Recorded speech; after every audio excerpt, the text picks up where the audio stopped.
Yo, good afternoon, good afternoon. Mic check. Lakers all day. Kenna, What's you up? hear me What's loud up? and What's clear, up? fellas? I'm glad I don't even have to go on my other device and check. Appreciate you guys coming through.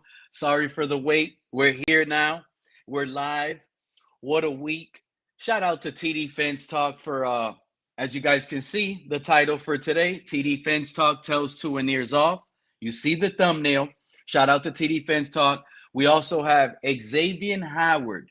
He said something about Tua, and I'm wondering what everyone is going to discuss up here about that. Plus, we got the latest news, rumors, and more going on today's show. Appreciate each and every single last one of you tuning in today. Hopefully, everyone is having a great Tuesday so far today.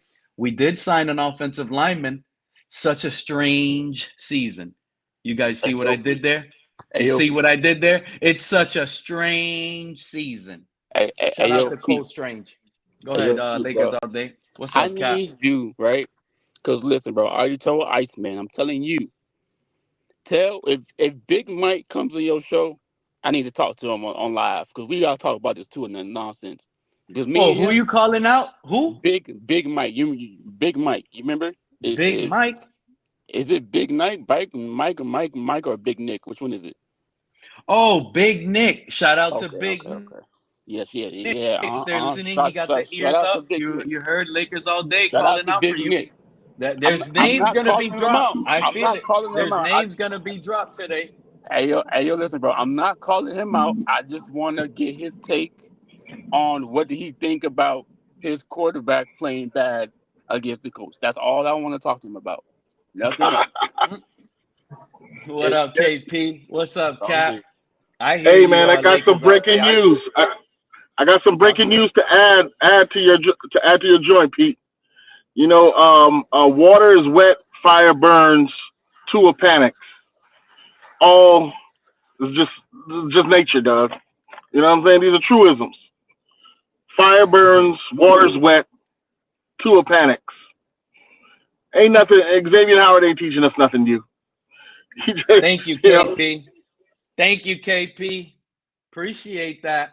We've been saying this for so long, it's actually starting to get old news. This is all old to a lot of us. And that's why this stream today is important. Shout out to TD because he's the one that honestly, I saw that tweet. He got me fired up. He got me fired up. So shout out to TD. I'm gonna go ahead and share this link real quick. Share my screen, by the way, not link, screen. I don't even know if I pinned the link, so I got to double check that. So hopefully everybody could see what he wrote here, which is on the thumbnail. There's two tweets I want to talk about. Let me just double check right now. I believe I got to pin the thumbnail. Shout out to everybody in the chat. I see you guys. Appreciate you guys. Yep, I didn't pin the thumbnail. Scant Dollar, Sean Kula, The Ghost. We're going to get into it right now. Get your popcorn ready. Let me just make sure everybody has their opportunity to chime in on this or to get in if they feel like they need to get in. There's a lot going to be discussed today based on this tweet. I really got a feeling. Now that that's out the door. Shout out to TD Phins Talk. This is nothing personal to TD Phins Talk. We're just going to discuss what TD Phins Talk tweeted out. Let me read it. He said, and I don't know what prompted him to tweet this. It just popped up on my timeline. And I'm like, whoa, truth bombs are coming out today. And I appreciate it because you know me, we love nothing but the truth over here. We've been trying to speak the truth for the longest. So TD Fence Talk says, so everyone wants to drop truth bombs today, huh? For 6 years, many of you crucified TD Fence Talk for the truth.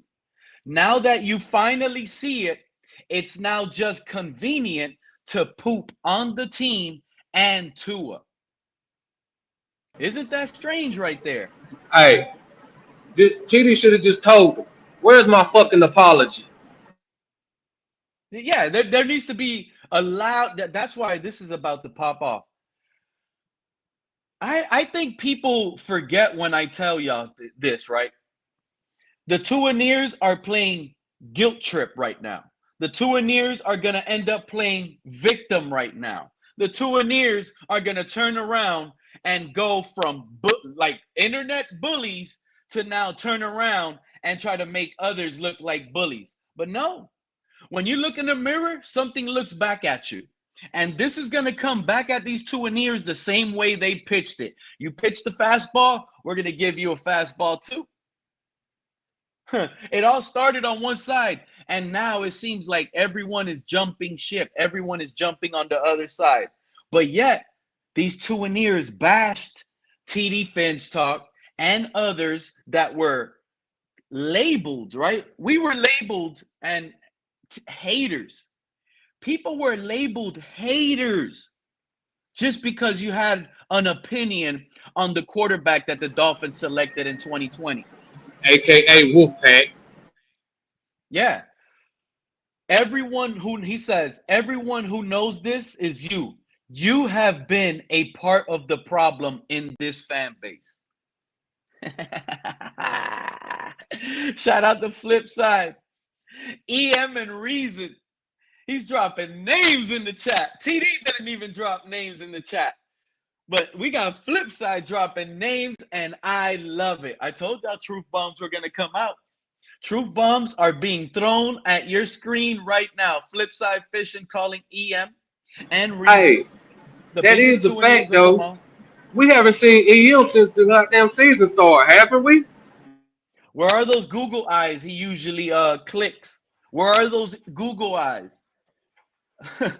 These guys right now, the way they went at TD, the way they went at some of us, I want to thank them, because if it wasn't for those guys, I wouldn't be here right now with all of you. We wouldn't be here. We would just be cast-offs on the internet that had no voice.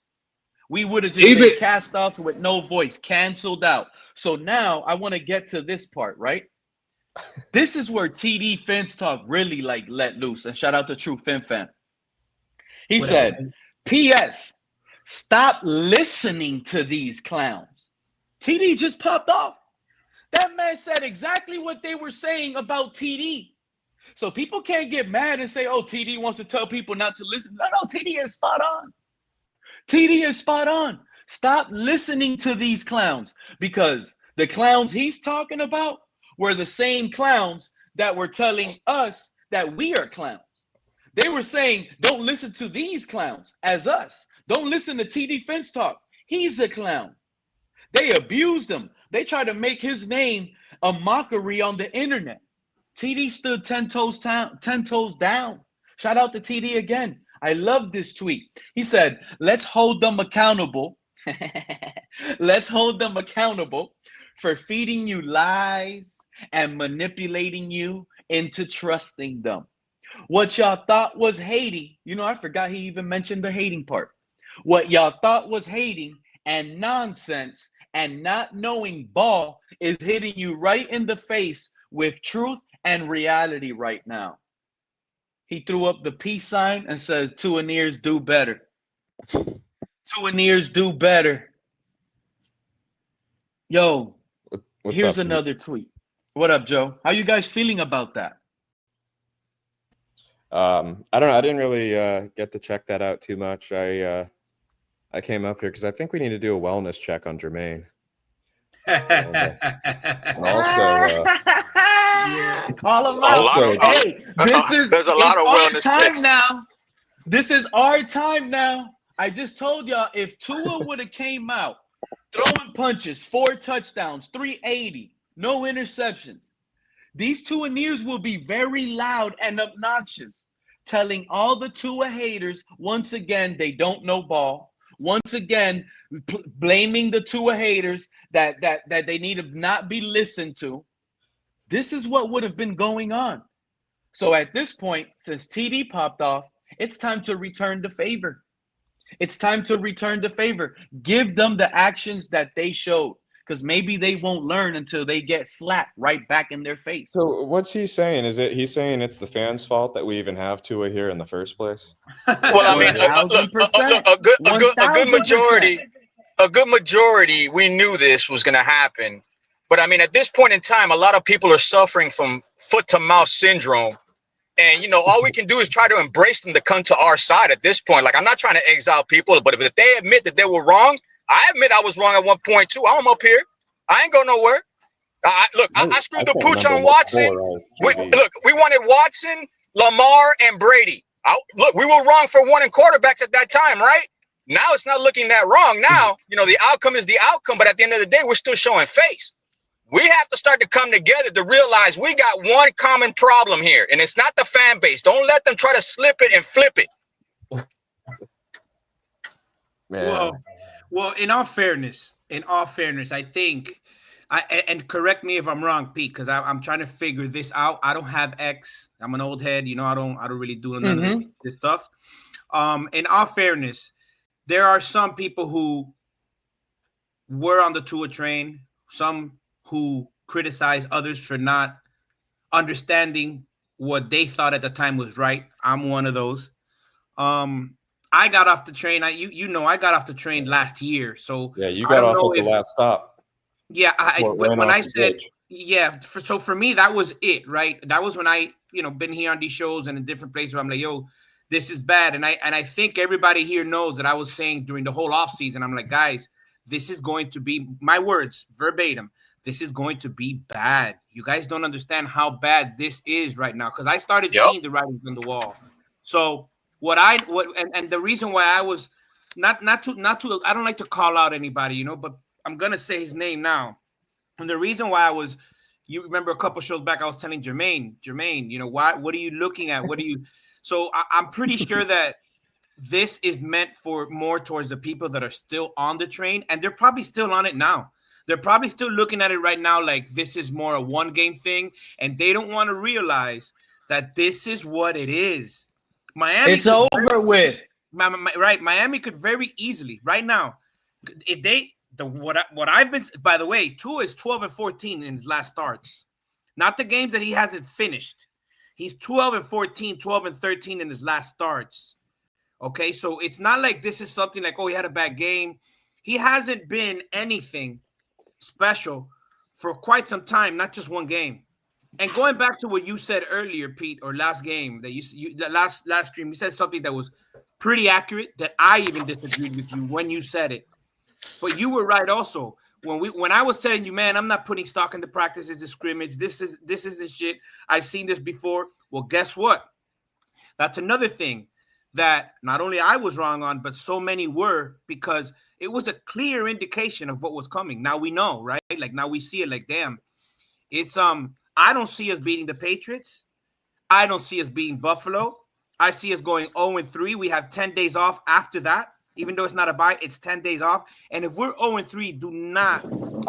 Hey, shout out True Fan. I appreciate everything you're saying, but I'm on some other stuff right now. I got to be honest. And Ghost One, a lot of Tuaneers were not Dolphin fans. They were Alabama fans, or then they are Polynesian. Oh, man. I got to answer this phone call. Hey, did y'all see the new news on Tyreek? Apparently there's a whole bunch of domestic violence history with his nasty divorce. Yeah. So let me ask you this: who you think's going to trade for us to get Tyreek at this point now? His trade value just plummeted. Well, to be honest, Joe, to your point, he had very little trade value as it is. You're right. I saw some ridiculous trades online. People are saying like a third and a fifth rounder. No, man, you ain't getting that for him. Really? You think it's that low? I'm sorry. That's why I was saying. But this is what I'm on right now. I'm sorry I had to cut that off. Oh, you're good, man. The Ghost One, a lot of Tuaneers were not Dolphin fans. And this is the problem right here that I have. I want y'all to understand. TD even clarifies this. He said, where is it? Hell no. Everyone who knows this, you have been part of the problem in this fan base. PS, stop listening to these clowns. Hold them accountable for feeding you lies and manipulating you into trusting them. So this is the part I'm talking about. P.S. Stop listening to these clowns. Hold them accountable for feeding you lies and manipulating you into trusting them. I really believe these guys came around and started creating channels because they got a pick right. They weren't Dolphin fans before. I really believe that. They weren't real Dolphin fans before. They came around.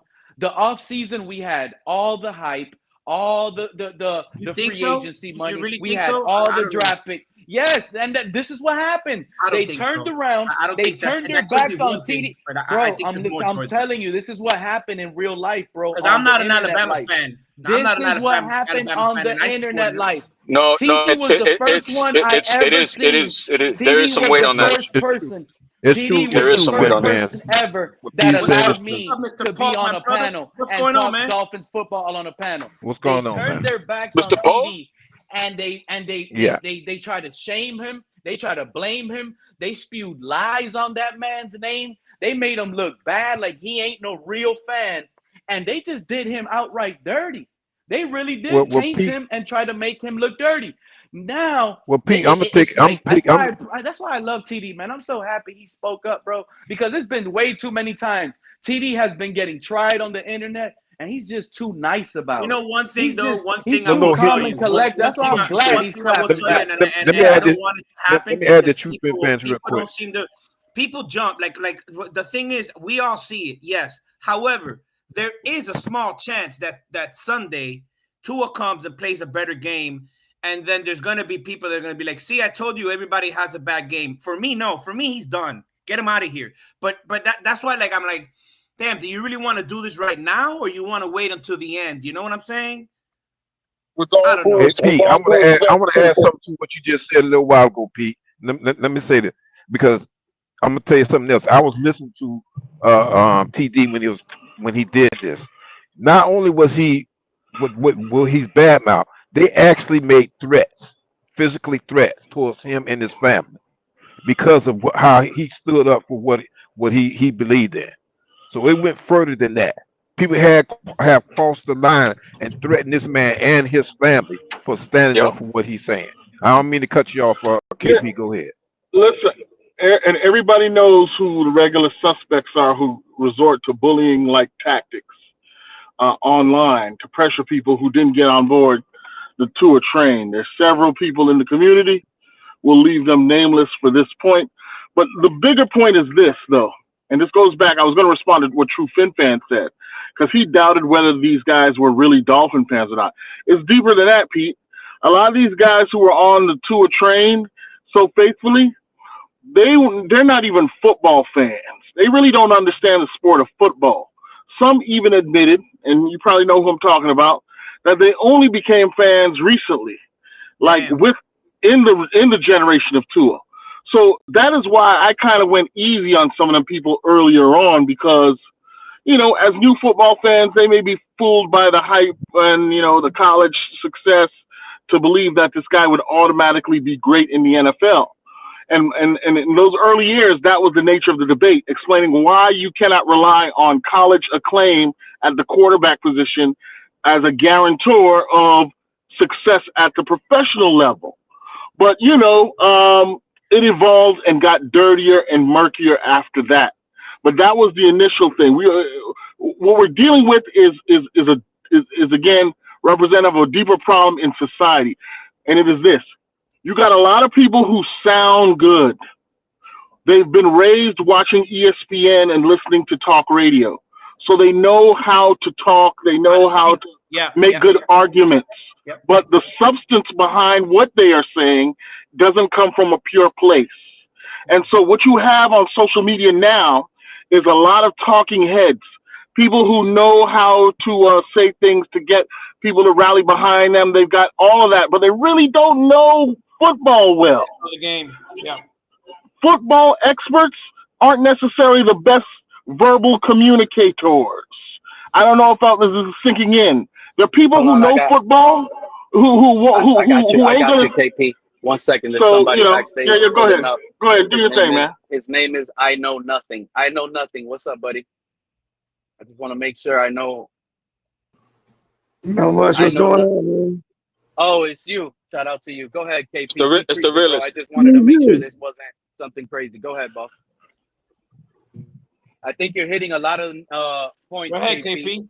Yeah. Oh, okay. Yeah, Neil. What I was saying is that I don't know if I'm train of thought now, but we're talking about people that don't know the game. They've never played the game. They don't know the game of football. Yeah, but they host Dolphins channels. Right, that's where you were at. And then as they host these channels and they build up their following or whatever, what comes with that is a false sense of authority on football when it hasn't been earned because they have no real experience. They are fans. They're not experts. And I think sometimes it's hard to tell the difference between the two. And I'll just stop right there. I think what you said, one of the things you said when you first started talking was a lot of these guys just know how to talk, right? It's kind of like that guy that goes for a job interview and he tells you everything and you're like, man, I got the right one. And then when you hire him and you see him work, you're like, this guy's full of shit, right? The difference is that these guys see, we're living in a different era, right? Like I know I'm older than most people, but we're living in an era right now where I remember when we were kids, there wasn't none of these shows, right? So whenever you saw a camera from the news or anything like that, what did you want to do? You wanted to come on to see if your family saw you on camera. Now everybody has a camera. So everybody does everything for clickbait. Now, even if they don't know what the hell they're talking about, it's clickbait. Clickbait. How can I get more views? Even if I talk shit just to rile people up, click. Oh, let me pretend like I know what I'm watching. I watch these games and I pause during games. And I'll pause and rewind just to show my family what it is that they're looking at because they don't get it. Look, this guy over here, this guy over there. You know, these guys that I see on a lot of these panels, they can't do that. They can't decipher what they're watching on TV. All they know is that they're watching a game and whoever scores more wins. They don't really know this guy's good, this guy's no good, this guy's doing the right thing. You're right on point, bro. They sound like they know, but they don't. Ask them a question about the game in depth, and you'll be like, all right, I know who I'm talking to now. And they can't separate hype from reality. And but it's a part of a bigger problem in society. One of the big problems in society right now is that when people are rich, we assume that they are automatically smart and that they earn that money. And that the fact that you're not rich is because you're dumb or somehow deficient. This is one of the big lies in the society currently. And what this does is it gives cover to people like the Stephen Rosses of the league, right? We assume because he's a great businessman in real estate that he's smart and intelligent and knows what he's doing when it comes to running this football franchise. We're giving him too much credit because we're raised to err towards people with money as being the smart, intelligent ones who are the leaders. Mm-hmm. That's part of what is rolled out here with this whole mirage. Now what's happened as of last game is people finally see that the emperor has no clothes. You can go back and read the old fable of the emperor who had new clothes. I know, right?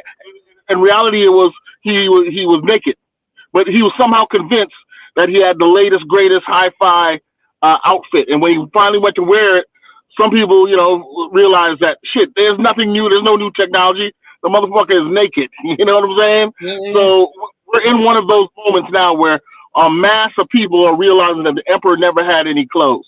And the people like Pete, the people like TD, several others who are able to still think for themselves, who may know a little bit about football, we could see the whole time that this guy, his arm isn't right. This guy isn't being asked to challenge defenses like other quarterbacks are. We could see that this guy had a catastrophic injury. Some people use the injury to do the whole sympathy game and would say stuff like, oh, well, this is why you got to give him a chance because he's hurt. Well, because he's hurt, we're losing. You see what I'm saying? This is not to be mean to Tua, but it's to suggest that he was never the guy, and that was evident from the beginning. If you were watching with your eyes wide open and not buying into the hype.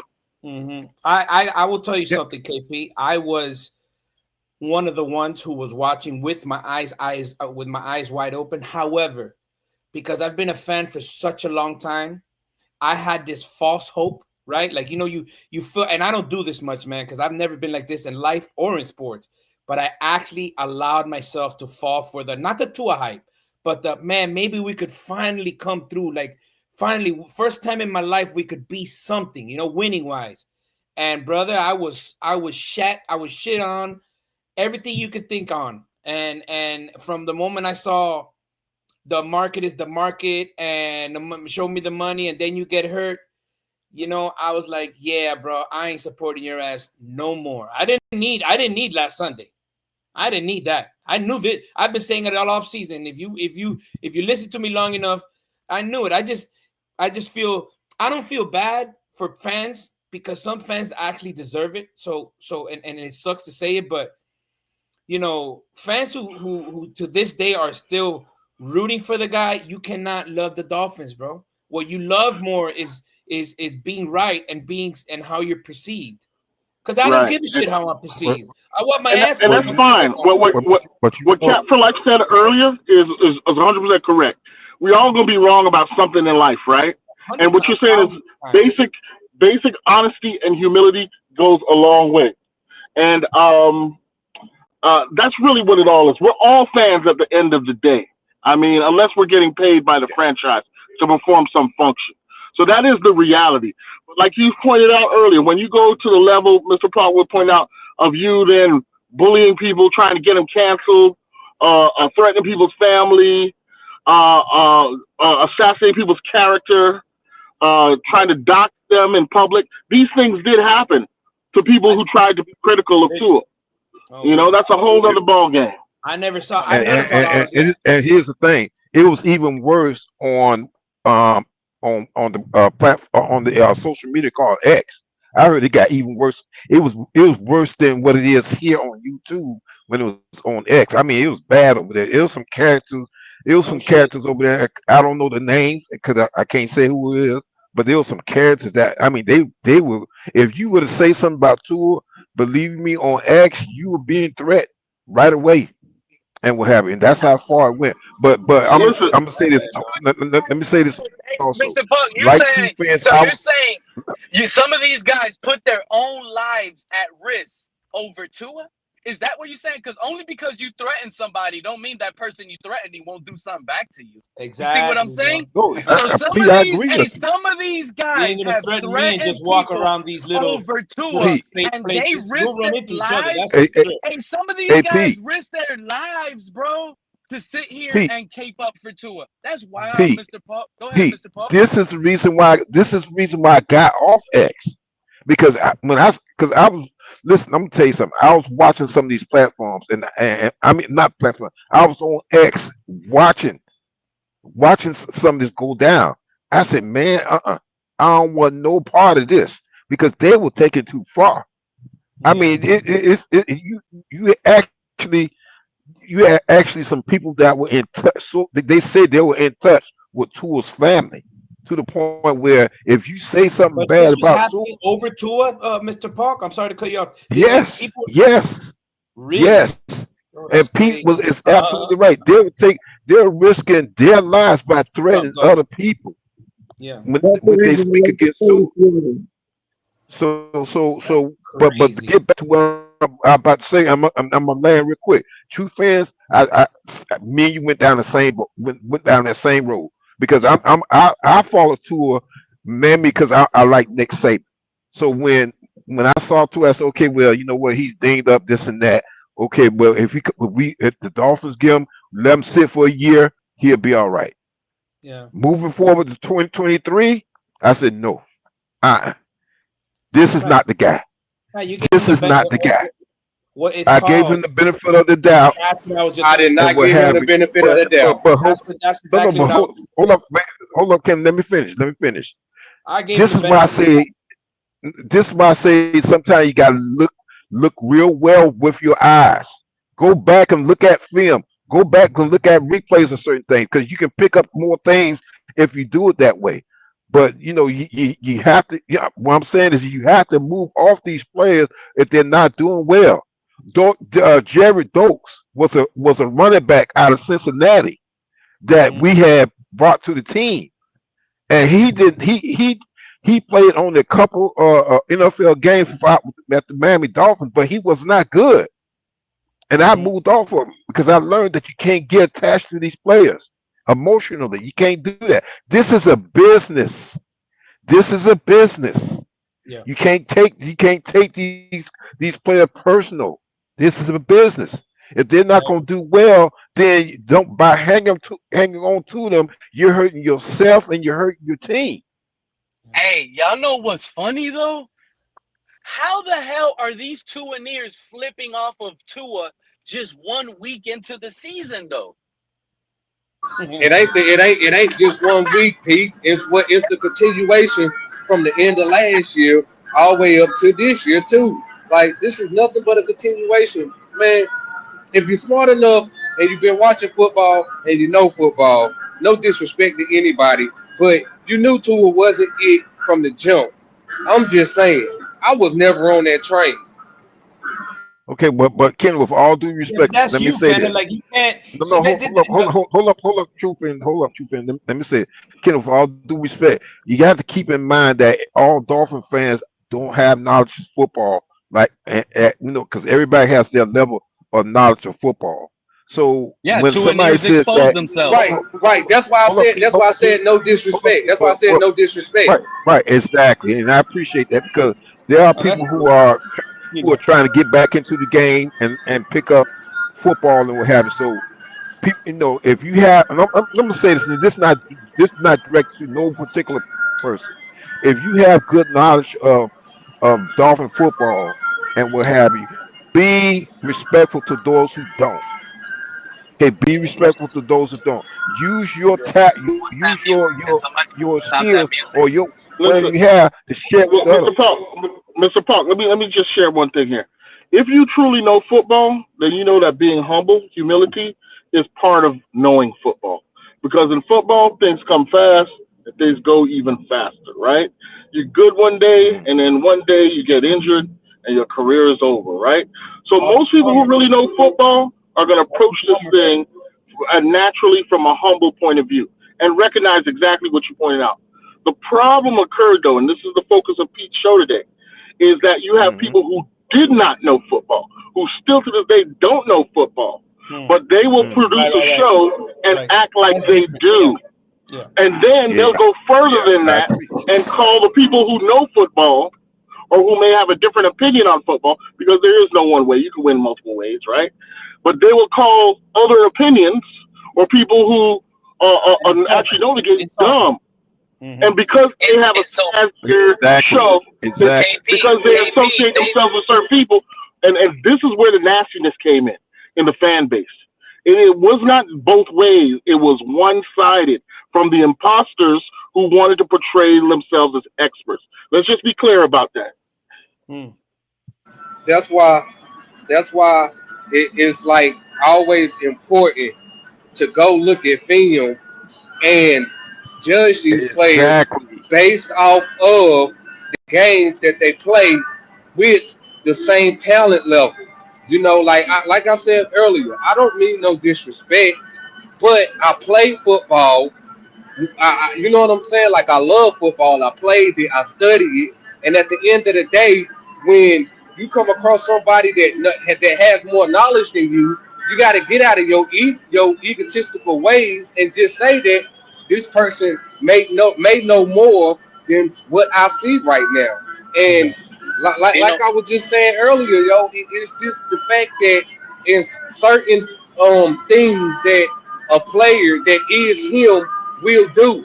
You know what I'm saying? Like No, every no, no. time Check this two, out. Check this out. These Tuaneers got so loud and dirty.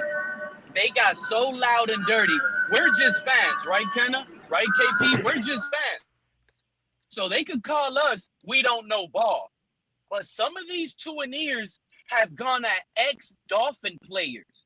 They've gone at ex-football players Yes. that has called Yes. the Tua Yes. out. Yes. And they've even gone dirty at those players.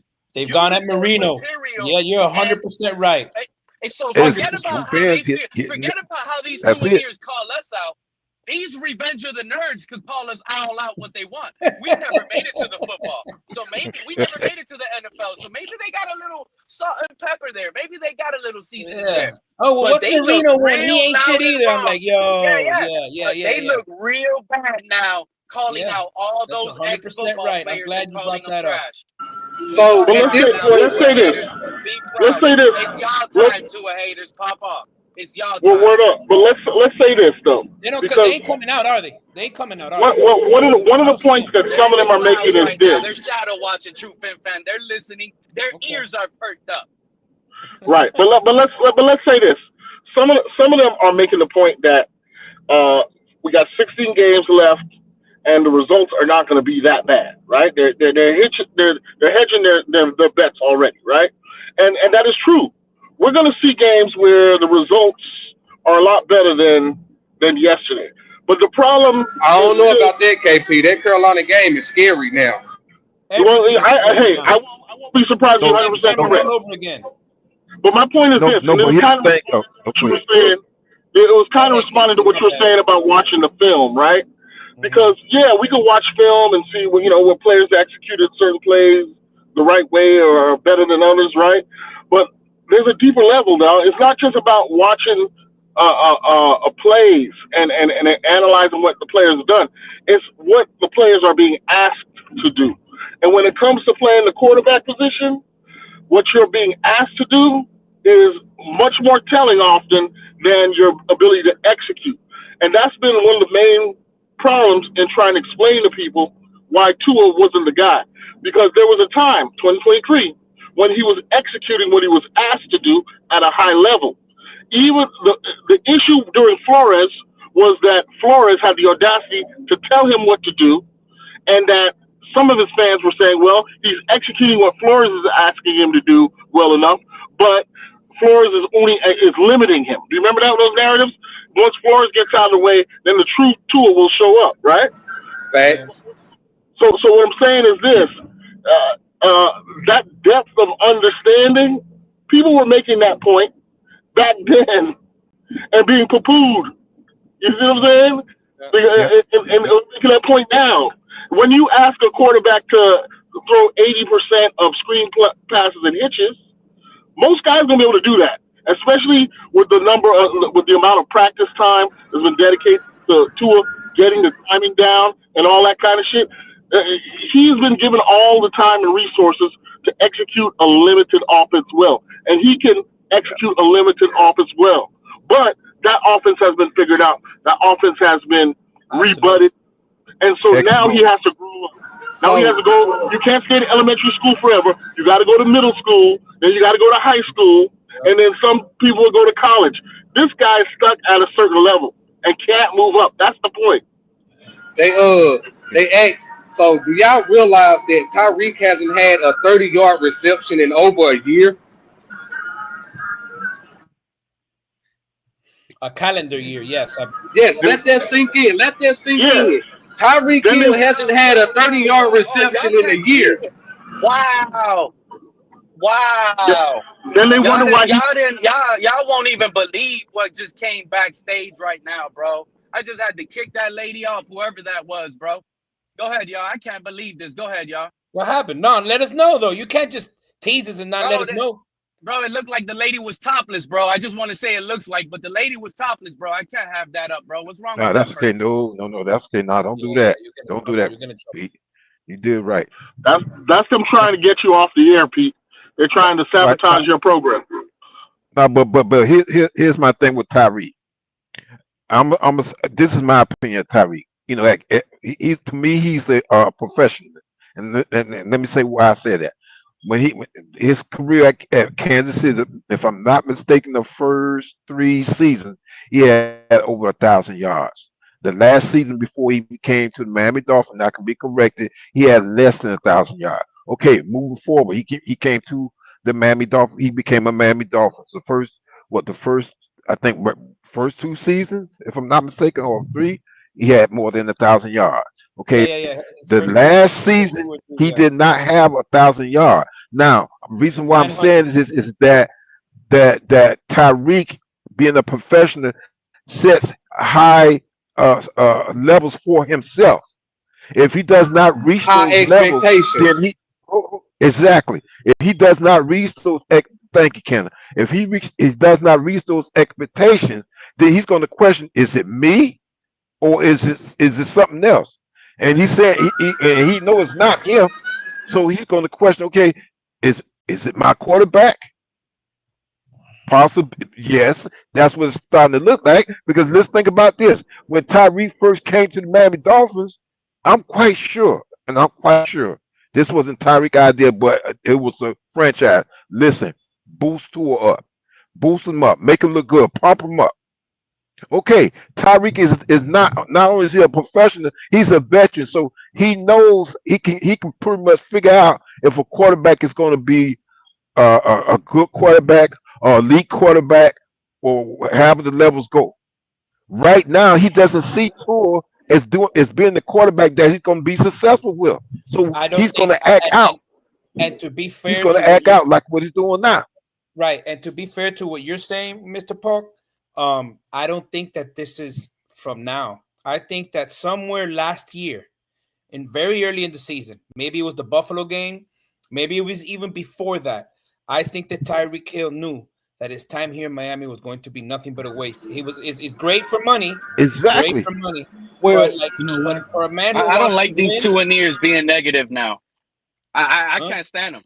No, Yeah, no, yeah. but I'm Pete, gonna be. I'm let gonna me tell say y'all. this No, real no. quick, I'm Pete. flipping it. I'm flipping it. I don't like Pete, these. Like, I'm Oh, gonna be let honest with True y'all. Fan but Pete, let Pete. True Fan finish, man. Okay, go ahead, DDW True Fan. on Twitter now. Nothing but negative tweets back to back to back to back. Dougly do wrong. It's getting annoying from you, dude. Like, this isn't even you, bro. Yeah. This isn't even you, Him, bro. I know. I'm sorry, True Him, I Fan know. fan, He's a big but tool. Yeah. like now he has You nothing know but what it is, negative Pete? tweet after No, negative Pete. tweet. Like, I don't want to read it Now now. hold on. Oh yeah, you Now know what it's it is getting with that guy. annoying, bro. You know why I don't listen to that guy. I'm gonna be real with you, and I know that he's big, all this content, but again, I don't give a fuck because I don't follow nobody but me, right? What I don't like about this guy, that guy DDW, I saw a few of his contact shows or whatever you call it, and it seems like he's the kind of guy that just goes with the flow. He ain't gonna get on here and tell you facts. If the narrative, yeah, true fan. That's what he do. He like right? So if the And narrative he's is he condescending. pander to And he's his condescending. all right, so And he I don't. condescends like if he knows better than everybody. I He heard his doesn't. show. I heard his show like 2 times because he had something with the Big O, I think, one time or whatever. So I'm like, all right, I don't know who this guy is. So then I started listening to him and I'm like, okay. And then as I saw him a couple times, I ain't gonna lie, no, it was more than 2. I think it was like probably like maybe 3 or 4. I don't remember, but I was like, yeah, but like he going back to what you said earlier, KP. Actually, now that I think about it, he's the perfect definition of it. Right? Yeah. Like, He's Yeah, they Mr. be Condescension. gatekeeping. yeah, They there be you But he's go. not. gatekeeping. There you go. But It's like the perfect he's not the definition of only it. one. He's not the Yeah, only one. I know, but because to be honest with you, like I've always, like, Mr. Park, today I went on a couple shows. I was home all day and I did something I never do. But the shows I frequent, they're the same ones that me and you frequent, except one. I'm on the Big O, I'm on Pete, and I'm on the Blitz. Today I saw Miss Phins. I was like, damn, I had never heard it before because I had all this time. So I'm like interested in it. Plus, the season started, so now you want to hear more content, right? But when I see Dougley do wrong, and hey, Dougley, if you're listening, bro, ain't nothing personal. I just don't like your style. I'll tell you straight up. I don't like your style because you're a hypocrite. You ain't real. If you go with the flow with whatever clicks, and I can't respect that. So I'll put it out there like that. I've never talked bad about anybody like that, but if we're coming up about this guy, that's exactly what KP was mentioning earlier. He's the definition of it in my eyes. Yeah. I agree with you. Yeah, they was like the first 3 to 4 years they was doing a lot of gatekeeping with their shit because, like I said earlier, I got on Stephen D channel the second year after we drafted Tua and was like I wasn't a believer in Tua, and next thing I know, the dude kicked me off and didn't allow me back up on the panel like that. So I mean, this whole fan base, not everybody, but over half of this fan base is soft as fuck. You know It's what the I'm saying? content creators, Kenna, that thought they had like some Even Teron Armstead bitch ass. You Yeah, know I what don't I'm like that. saying? there Like I you don't What go. fuck with those him guys neither. There did, you go. I'm glad what you those said guys that, did. Kenna. Pop off, bro. Let me tell you what's happening. All the social media people, right, that you're talking about, Kenna, these are people who started a social media franchise with the hopes of eventually latching on to what the Dolphins are doing. So they became unpaid, non-critical echo chambers for what the Dolphins were pushing out in terms of propaganda. Why? Because they want to get latched on. It's already been established that certain people have been latched on, and they get the gravy train of funds and advertising and all that comes with being one of them people, right? And so this is Right? kind of why I understood the game that TD was playing. Because if we're going to keep it real, TD, I know you said earlier, Pete, that he was 10 toes down. I'd probably say TD was 9 toes down. Because that one extra little pinky toe, he was trying to play the game too. And he was biting his tongue. I've seen him do it. I've seen him do it. I'll say it. I've seen him do right. it. I've seen him flip flop. He's been biting his tongue, but he's not the only one. A lot of people. I know. My brothers over at the TFTG, they were biting. Some of them were biting their tongue too to try to get in to fit in with and hopefully get on the gravy train, right? But you know, I think everybody except for maybe UP and maybe people like K Flexen have kept it real. And when I say keep it real, I'm not saying that you're right about everything, because I've disagreed with you plenty of times, Pete. But at least you leave your airwaves open for open discussion and disagreement. And for the most part, I have to say TFTG does as well. But they had their moments of weakness too. You know. Hey, look, look, KP. Hey, KP, you a real one, dog. KP, you are a real one, bro. Go ahead, Kenna. It might hurt, but you can't kill me when it's the truth, dog. I always speak the truth, man. But see, it's just like a lot of these content creators was doing the same shit Chris Greer and Steven Ross was doing, in our opinion. You know, they was looking at the money. You know what I'm saying? And I mean, I just don't understand how we sit here and pander to a quarterback that barely played 3 fucking years. Like, when you add up all of Tua games, it barely equal up to 3 fucking years, yo. And it's just, man, yo, even Asante Samuel son didn't even want to come here, and he's injury prone. Like, how did you miss out on Patrick Surtain's son when Patrick Surtain was in the fucking building? Did you hear, hey Kenna, did you hear what Asante Samuel Sr. had to say last night? I ain't hear what he, man. I heard that, man. This organization is trash. You gotta listen to what he said. He broke it down, though. He broke it down. Yeah. I heard some of it, like the first minute or two. But I ain't watch all of it yet. But I kind of figured what he was saying. It was some of the same shit he been saying. Tua is doo-doo. Yeah, that's pretty much what he was saying yesterday. He was basically saying last night. He was basically saying, I've known this. I've always known this about him. I've said it, but I got crucified. Same thing Pete was saying today. Yeah, actually, he was saying it last night. You gotta look that up whenever you get the chance tonight, bro. It's gonna even Trent Sherfield did the same shit when he went to Buffalo, and people tried to crucify him. Mm-hmm. Yep, and he's not the only one. Nah, like, come on, man. Like, how y'all, like, how these Tuaneers, you know what I'm saying? And no disrespect when I say this, but hell, y'all can look at y'all homegirl Fansanity. She was a huge Tua fan, and now she got the slogan name "She Hate Tua." Oh, I didn't know that. See, I don't know her. I don't know her like that. So. You know what I'm saying? Like, and Miss Phins, she was on that goddamn iffy shit too. That's why I don't even look at her show no more. Like, I'm just gonna keep it 100. Yeah. I don't give a fuck who say something. You know what I'm saying? At the end of the day, I'm a type of man I can defend my goddamn self. So hey, it is what it's gonna be. Hey, I'm the same way. And let me explain. I'm glad you said that. I heard her talk yesterday, and she seemed like a cool girl. Because she is good. Listen, the reason why I'm glad you said that. Yeah. Let me tell you what the Dolphins did. Let me tell you what the Dolphins were doing. Let me tell you what the Dolphins are doing. Let me explain. Let me get more explicit and specific about this gravy train, right? Even if you weren't getting paid by the Dolphins, what the Dolphins were holding out on the social media folks was stuff like there's a game every season for the last 2-3 seasons where they open up the game for all social media creators, right? And so if you're one of the good ones who they like, you get invited to the game. After the game, they bring us down on the field for a picture. You know what I'm saying? These are all the friendly social media. So some folks took that, and I think, you know, it caused them to maybe, you know, curb off some of their critique a little bit, some of their objectiveness, because they're getting the little crumbs that the Dolphins are throwing off the table. But yeah, the reason why they took the narratives they took is because that's what the Dolphins, it starts at the top. That's what the propaganda that was coming out of the Dolphins. And what the Dolphins were trying to do is control narratives out there in the public, in the fan base. And they recognize the growth of social media.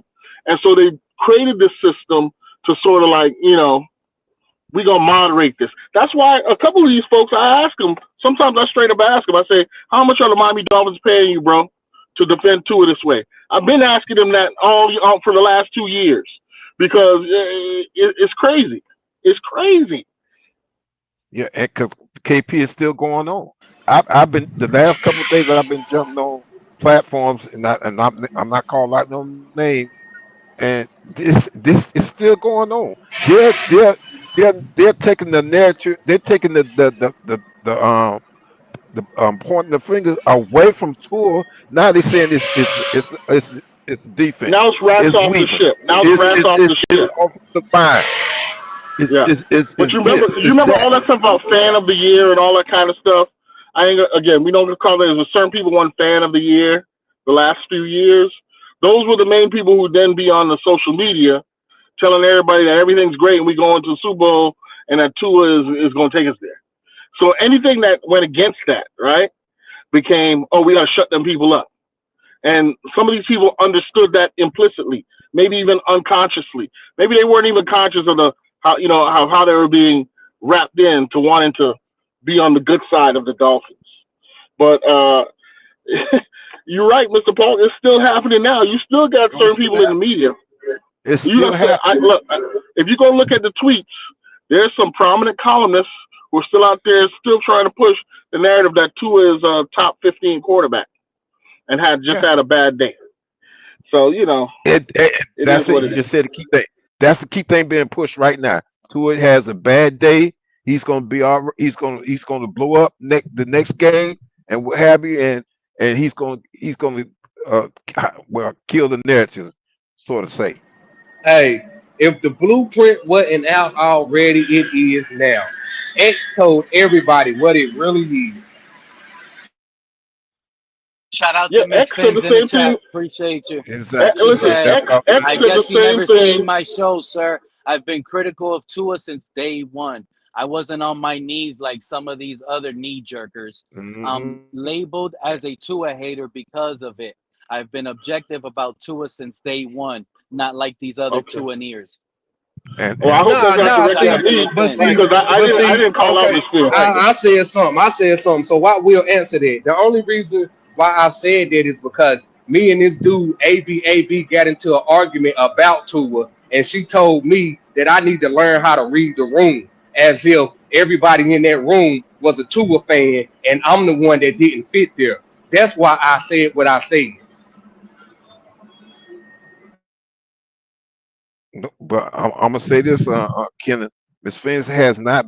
She's actually right with what she's saying, because I've been watching her show for the longest, and she's about. That's what I'm saying. That's what I'm saying. I was a day one. I was a day one with her too. You know what? KP, I'm gonna bring up something you brought up a little bit ago, because I never understood these guys. That's what I'm saying.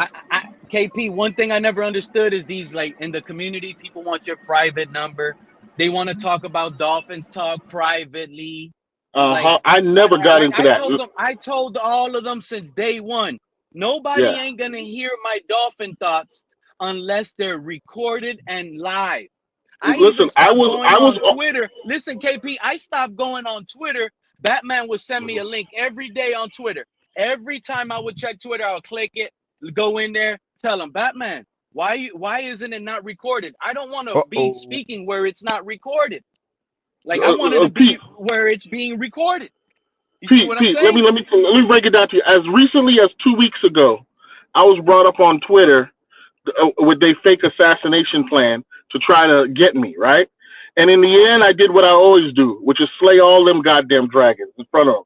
Because everything I say on your show is the same thing I'm going to say over there, is the same thing I'm going to say to anybody I see in person, face to face, right?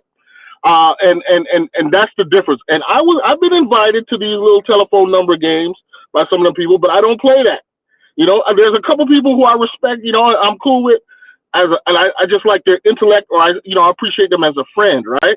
But I'm not the dude calling people to talk about who we gonna set up and all. But all that shit goes on in this community, and it's crazy. To me, it's crazy to me. It's these boule games. It's crazy as hell to me. I'm not ways, bro. Yeah, I'm not hungry to get your number to be your friend, man. I'm here because I had to talk. I told him that 2 weeks ago on Twitter. I said I'm not up here because I want to be your friend. I'm up here because I like the Dolphins.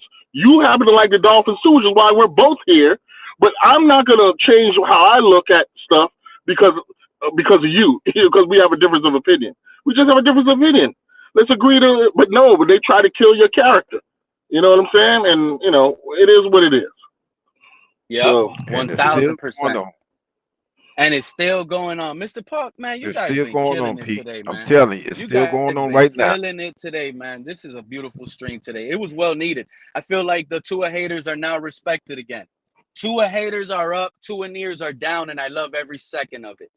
And I love every second of it. let me Because I've give already another told y'all, example. Tua would have popped off yesterday's game. Oh, these Tuaneers would have been calling us rejects. These Tuaneers would have been calling us everything. And that's why I saw that tweet by TD and I says, you know what? I can't believe TD brought this up in my head, bro. He's spot on. I say it from time to time, exactly what I said. If Tua's balling out, how y'all think these Tuaneers would be acting? They're quiet. They're shadow watching. And you know what's bothering now? These same Tuaneers that try to cancel us, get us muted on every platform, are now spewing the same so-called bad takes and crappy takes. They're saying the same thing. So it's actually annoying. I don't want to hear you guys. All of that has already been said for years and I'm not the only one. So I'm not the one pumping my chest like I'm the only one. No, it's a lot of guys that come around here on these panels that have felt the same. It's a lot 2 years of them. ago, about 2 years ago, if I remember correctly, it may have been less than that.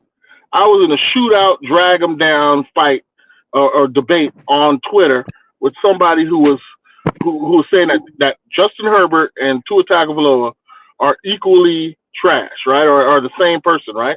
And I was trying to explain why that was a dumb take. You know what I'm saying?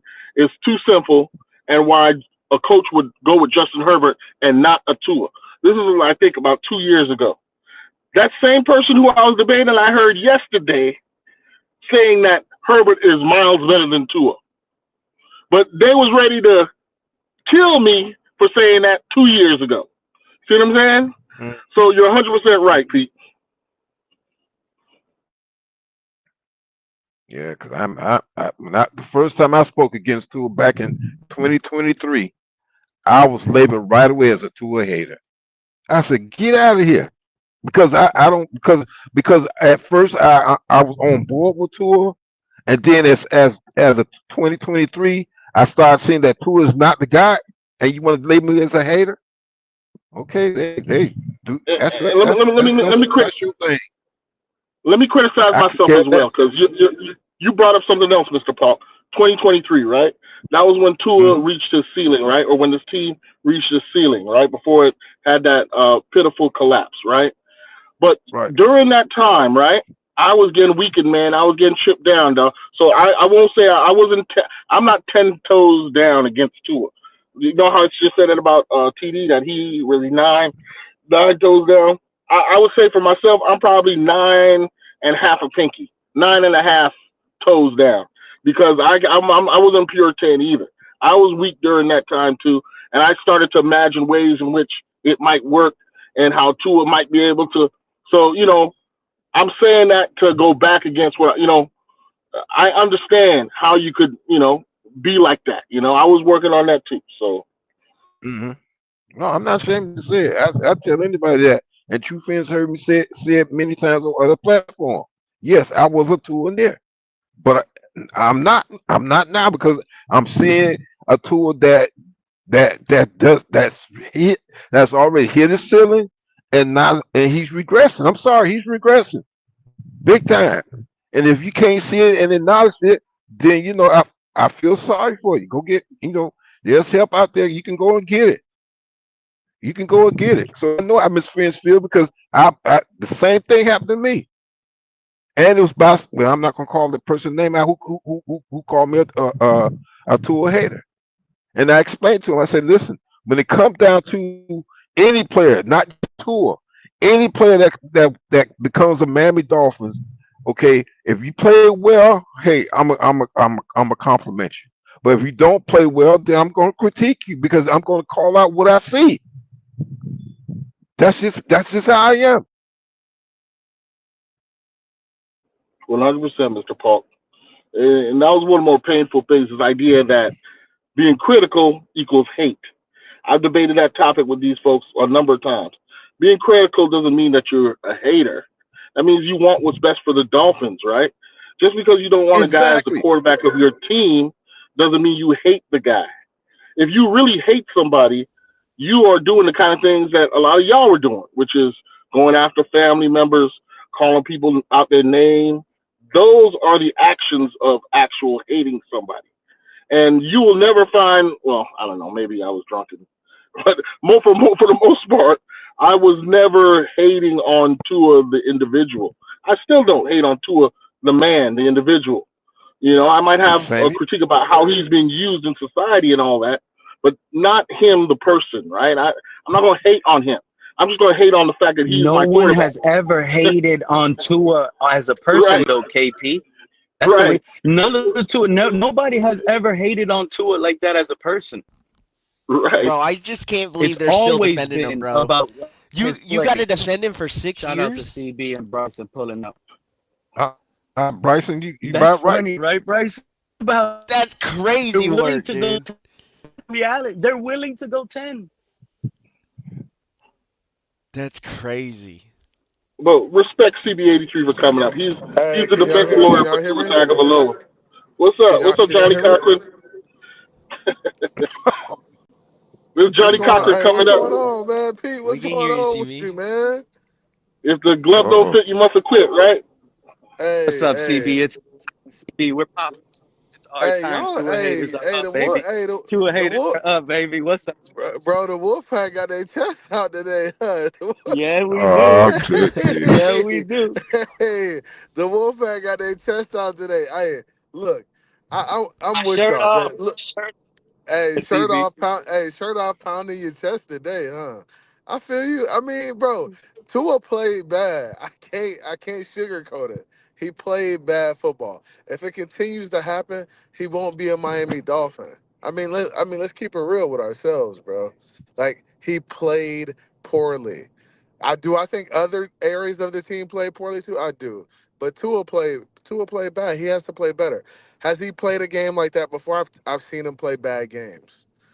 Does He he had a have the 2.7 quarterback rating No. yeah, Hey, after Bad the hey, was definitely his CB. touchdown. worst That's a game. cool That was story. definitely his worst game. That's a cool After story. the touchdown That's a to cool story. HA. Why? But the fact that he's having his worst game in year Ho- 6 is a huge red flag. That's my thing. It's a No, huge but red but this flag that like that's the and I lie. and That's the lie I want to bring up. This wasn't his worst game. Tuaneers are just over it, so they're using this bad game so as his worst game. Tua's worst it's game was one the of his worst playoff game. games. No, that's It's the what? No playoff way. game versus the No, Chiefs. no, That was no, the no, no. worst game he's ever had. Tua Yes. had an excuse. Tua had an excuse in that game. It was cold and shit. No, this game he had no Now we excuse. having Dome, excuses. Nobody has excuses. bro, there ain't no bro. excuse. Yeah, let's He let had CB an finish, he man. had Let an him make his excuse in the argument. playoff game. It was cold outside, bro. This game, bro, you got no excuses. Go out there and perform. Are you in a dome? Shit don't get no better than that, bro. Go out there and do your thing. He just looked bad. And honestly, when Omar asked the question about the multiple picks in games and them coming in bunches, it's almost like this dude is not aware of what the fuck he is doing out there Yeah, sometimes. it's crazy you would Hey, say that though. I see. CB, hey, my bad, Kenneth. CB, you saw the title, right? Shout out to TD Phins Talk. He's going off on the Tuaneers. Hey, We're TD, dragging it hey, over here. I want to know what you feel about, and excluding you, we all over here, we label you a Tuaneer. No disrespect. I always respect you, CB. You stand on 10 toes. I yeah, always yeah. said you stand alone. You're not like a gatekeeper. I never seen you Yeah, like that. So facts. I Respect to respect you as a Nah, we person. CB83. don't. You know what I'm saying? I I Hey, might not disagree like with you I'm not CB, a. but I Hey, as you respect don't him. not yeah, a. Hey, I respect CB one thing 100. you can't But call I me, want to know Pete. how you feel Pete, about. But I can't call you a gatekeeper. I can't call you you can't like call a me a hater or gatekeeper. You can't anything call like me a Yeah, that. flip yeah, flopper. CB, I agree Yeah. with that too, You know what bro. I'm saying? Like That's I why I give you respect respect you for that. as You an haven't been individual. gatekeeping. I don't Yeah, like and, people and, Oh hating, yeah. and, but I and to always mess CB's with you like credit, that. let's sing some praises to CB83 here because he takes a lot of shit. from a lot He of does. people in this community. Why? From Because all of he us. stands on principle. He ran afoul of all them same jokers we talking about without naming them. He at one point he was with this one. At one point he was trying to get with that one, and But he see, ran afoul because he that's stood the on his crazy principles. thing. But see, that's the thing, KP. Like, a lot of these dudes just don't. Talk A about the lot of these gatekeepers. dudes, Go ahead, a lot of CB. the gatekeepers just have poor character, bro. They just don't have. They just don't stand on good principles as men, right? And if you can't check somebody and tell them, oh, you're wrong, and they feel like they got to be right all the time, I can't be around people like that. I can't be around people who just don't. Who just aren't stand-up dudes. So that's what it is sometimes in regards to that. But I'm not the type of dude who wants to fit in either. So if it means that, hey, we can't be cool, shit, we can't be cool. It is what it is. We can keep it pushing. I got other shit to do anyways. So Yeah, that's all yeah, that is. And yeah, CB. I'm not finna be in the Mean Girls Club and try to oust people who have a different opinion as me. But that's corny as fuck. Like, everybody's entitled to their opinion. Like, if y'all don't like Tua, cool. I'ma still come rock with y'all. I'ma still come talk Miami Dolphins. Yeah, see, I'm and that's not the gonna one just I'm thing. not gonna kick you out because that shit don't make sense to me, bro. That's the one thing I always have gave you respect for, CB. Even though I will call you a clown sometimes, but that's the one thing I Tuaneer. always gave you respect for you because even when I do come on your shows, you do acknowledge the people in the chat and you do acknowledge what they say, and you don't sit here and try to demand them for their opinion personally. You just attack the opinion and not the person. So Right. I do give you respect for that, bro. Yeah, and it's love, man. And honestly, bro, I want Tua to work out. I really do. And I know some of y'all don't. And I I'm mean, cool with everybody y'all. on this panel want Tua to work out because that means our team is doing good. But if it's not rocking, then just like you said, we can't rock with it. Yeah. Which is fair. I'm not mad at y'all for that. I just feel like he played a terrible game. And honestly, bro, in year 6, he shouldn't be making these same fucking mistakes. Like, he should be figuring it out at this point. He should be able to, like, and I understand interception's gonna come, but protecting the ball, the fumble and shit like that, like, CB. you gotta be better than that. CB. CB, bro. Yo, This is why it's funny to me. It's week 1. He had a bad game. Everyone wants to jump off Tua. I'm dying laughing. Bro, you know what's a bad game, CB? what? Justin Herbert last year in the playoffs versus the Texans throwing 4 interceptions. That's a bad game, bro. But I understand The you saying, season but is that's a bad game because the season is over. You see I what I'm see what you're saying? saying, This is Pete. I week see what 1, and I now just everyone wants all Tuaneers. Like, yeah, we make fun of Tuaneers just as much as Tuaneers make fun of the Wolfpack. I get it. It's a back and forth, but this makes the Tuaneers look really bad. This is where I'm at with it. I'm anybody look actually upset at the fact. I'm anybody upset. But anybody saying that, anybody who's a Tua supporter and that's saying, hey, we should trade Tua, we should cut Tua, at this point, they're in their emotions, right? I feel like at this point, we have no choice but to let the season play out and see how it ends up. Now, if Tua's playing poorly and he continues to play poorly, hey, bench his ass and put somebody else in that's going to help us win games. Whether that's Zach Wilson, Quinn Ewers, whoever it is, but it's never one player over the logo. It's always the logo So over everything. And you should be so trying to win so games. so CB, let me ask you this then. Do you really feel like Mike McDaniel was a bad coach, being that we got a quarterback that is playing the way that he play? I feel like Mike McDaniel is responsible for his play. He's also responsible for the way he is But careless how with can the you but football. how can you be responsible for somebody play when they just can't play up the standards? Because Hold you on. know what? Because I this is want to the answer this thing. question too. Because this is the thing. Mike McDaniel has the ability to say, okay, this ain't it. Let's go in a different direction. He I mean, has the he he had masked up most of two downfalls and played to his and he may strengths. have, Hold right? on. Let me And let he me jump in here. Let me jump in here real quick. Kenna. For the time we hired him, what was revealed about Mike McDaniel, I might be going too far here, is that he has some character issues. Like he has some issues about just his personality, who he is, right? As far as his football knowledge, his X's and O's, I have no doubt that intellectually, Mike McDaniel can coach some football. I think the problem is those other areas in who he is that are causing him to be too attached to a certain guy. I think his ego's wrapped into it. The fact that he got the job attached to it. These are some of the things that are clouding his judgment. And then there's the ability to lead men, right? He may not have all the superlatives when it comes to that area. In speaking direct, speaking simple, commanding a room, all of those other things that come with being a head coach. I think that what we see with Mike McDaniels is a talented, smart football guy who was rushed too soon into the head coaching position for all those circumstances, and he kind of has gotten lost in the sauce in a sense. Yeah, What do you think about that? I only bring that up because you know what I'm saying. Like you just said, you don't doubt that he can draw up plays and he's a good, you know what I'm saying, um, play caller. Not play caller, but play designer. But at the same time, it's like, you know, he came and did his job though. Like that's the one thing that has me so confused about all this Mike McDaniel and Tua situation. Yes, Mike McDaniel attached his hip to Tua, but Chris Greer also attached his hip to Tua too. You know what I'm Yeah, saying? So, facts. Yeah, that's why they so, both gotta so, go. so that's what At I'm saying. expense of the Like, team, at if we're expense of gonna the team culture, at right, so expense of the team culture. It's the same old if we're stuff, gonna get bro. rid of somebody, like I always been saying this whole week, how many head coaches can a GM survive? Yeah, Yeah, so No they all matter massive gotta where, go. no differences. I matter mean, where I go now to get Dolphins content, we're hearing takes that got bashed and thrown out, bro. It's crazy to me, bro. It is crazy to me. Pete, the performance. If we lost the game, but the performance was a little bit more competitive, we wouldn't be having this discussion today at all. But the fact is, the dude walked away with a 2.7 QBR after Devon A-Chain did what he did to get in the end zone. If Devon A-Chain doesn't get to the end zone, I know it's impossible, but he would be -0 with his quarterback rating. You know, I was listening to you guys earlier because I had to step out for a second. I don't mean to hash something that you said already.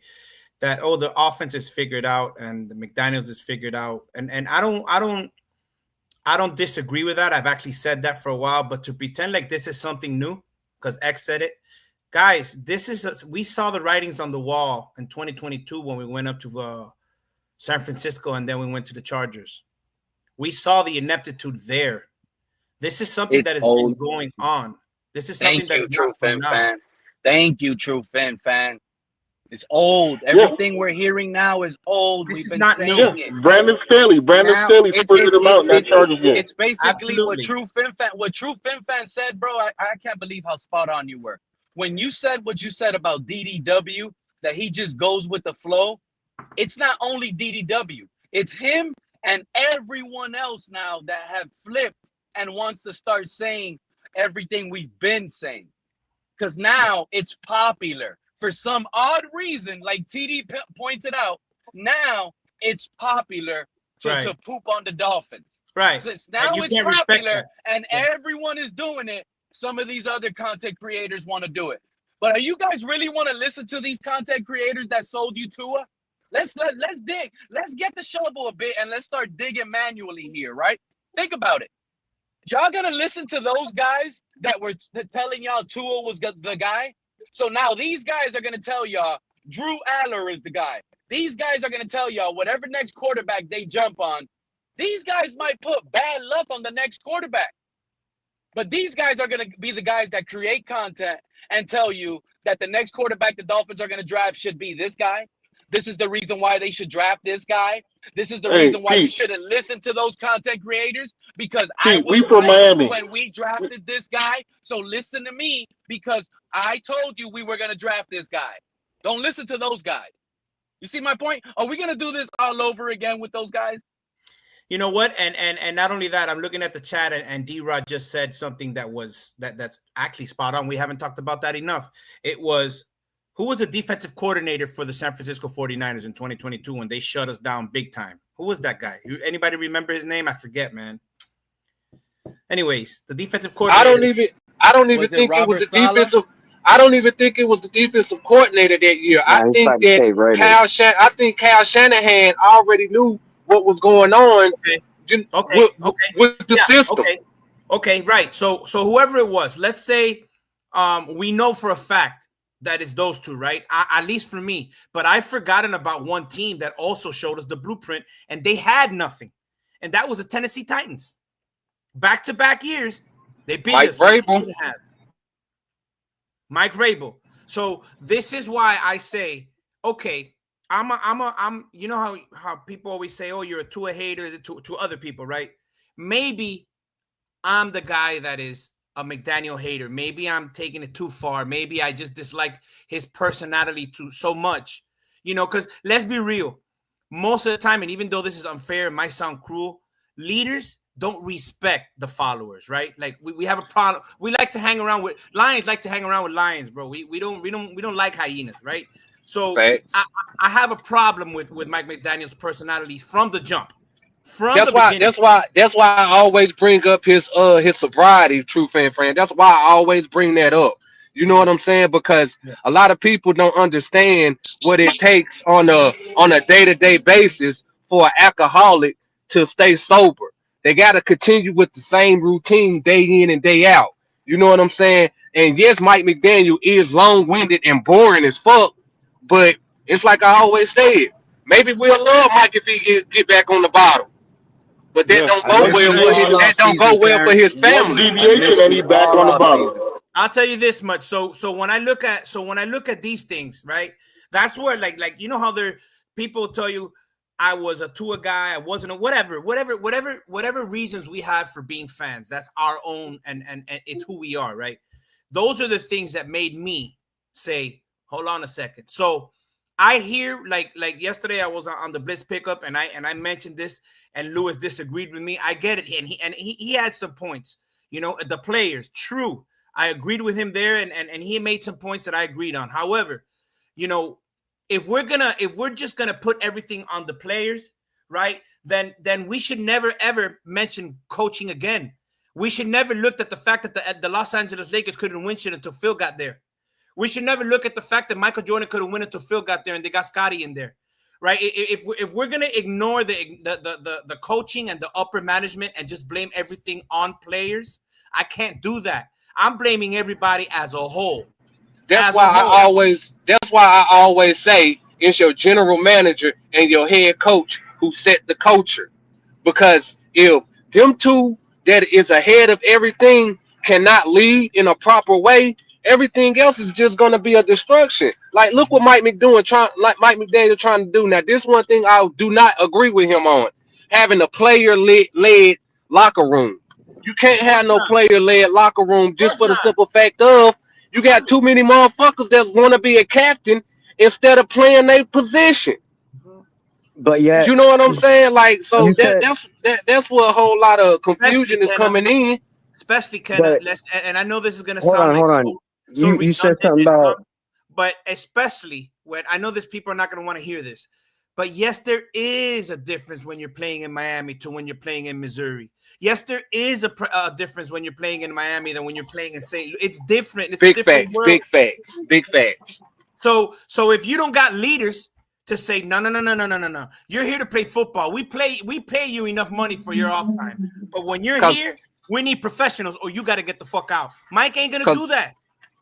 Right, because what we got to remember is these are nothing but a bunch of kids that's coming to a city with a lot of women, and they got a lot of money. And the only thing they gonna think about is, buns,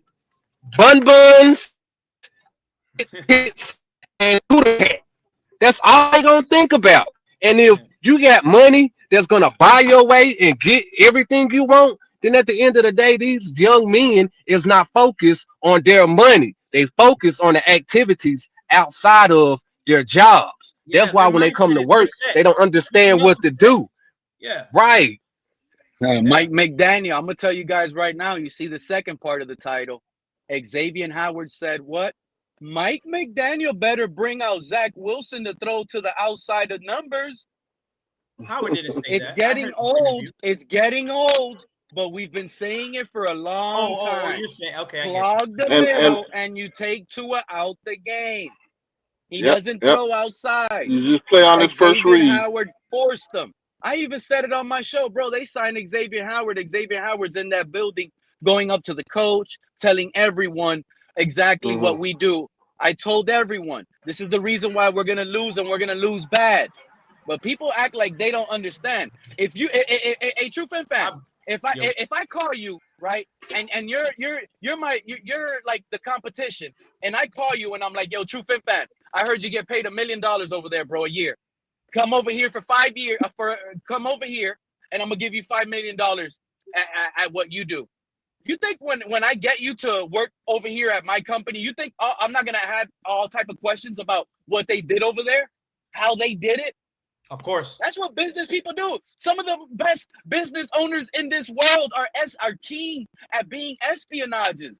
Right. They dig into the opportunity of the other people. So that's what NFL teams do. They got X. X was in the building. He said, look, this is what Tua does. This is what he likes to do. Someone said it earlier. They brought up his tendencies. This is Tua's tendencies. So Pete, this what is you Mike saying McDaniel's tendencies with Tua. Well, I think that when this organization, go ahead, Kenneth. When this organization got a Jordan Poyer, they didn't pick a Jordan Poyer brain on Buffalo Bills. Is that what you saying, Pete? I'm pretty sure they did, but you need to have but if they did, need to have that locker room though. You see my point? And let's remember, Jordan Poyer is back with the Bills. Back in Buffalo, I doubt he said anything. It can't be a wishy-washy locker room. I think Kenneth's point is something to talk about, because I think that what we need to look at it, that in itself tells you what we have and what others do have. You could tell somebody, like you could get somebody like Xavien Howard or anybody else that played here, they go somewhere else, we play them, and they're saying this is what he can't do, right? To where you say this is what Josh Allen likes to do, but there's nothing that he can't do. There's a difference. It's apples and oranges. Look. Xavien Howard probably has just as much intel on Josh Allen as he does on Tua. He played Josh Allen twice a year for 3-4 seasons at least, right? So he knows what Josh Allen does too. The difference though is that Tua is Tua. He's a robot who can only do certain things, nothing outside of the program. Josh Allen is Neo in the Matrix. He do whatever he defies the rules of the program. And so Josh Allen is one of them ones. You see what I'm saying? Yeah, he's that guy. That guy that after the game, reporters go up to the opposing team that he beat, and they say, and you hear the players saying, "We did everything we could, and we couldn't stop him." Yeah, right. We knew what he was doing. That's what I was about to say.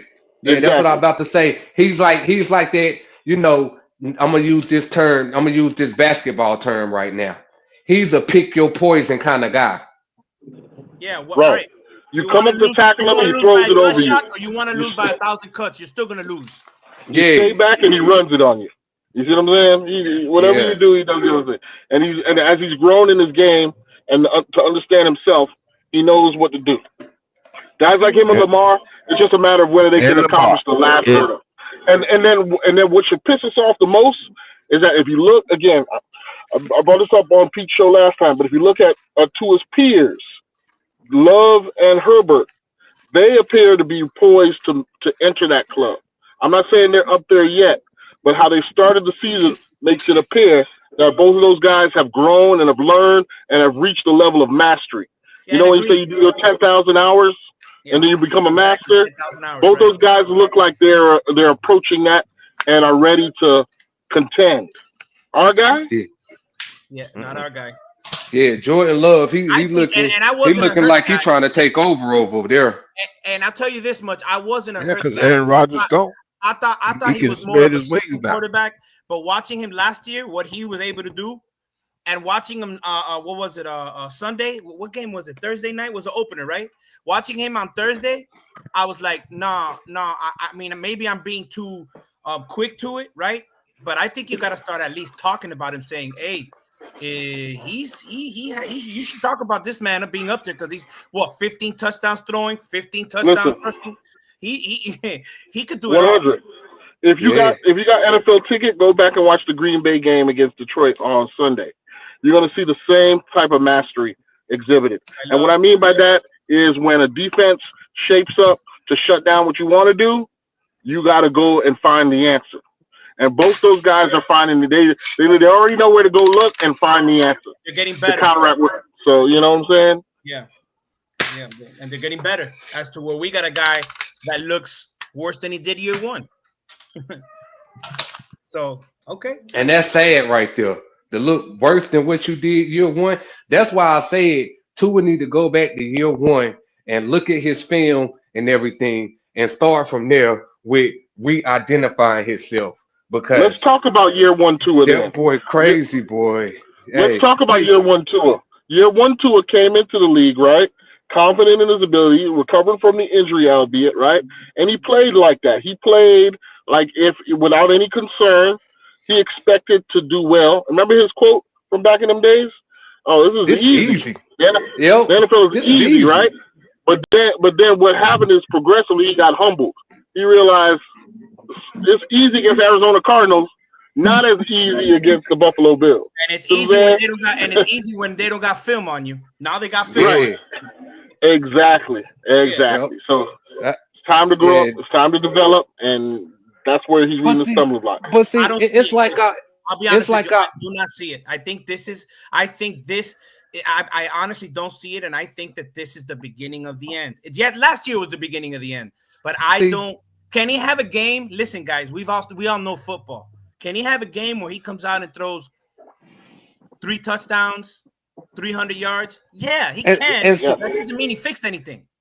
But see, this is what I always will say about Tua. Sure can. If Tua can sit down and learn these defensive schemes, Tua will be okay with all his limitations. It's the fact that he don't know what's coming at him that makes him panic.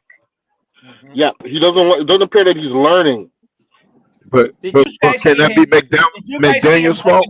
It's not McDaniel's fault because it's not McDaniel's fault because only a coach can do so much to teach you. It's up to you to take that extra step and go do your extra credit or your homework for you to understand to come back to the classroom and be in that top 10 class.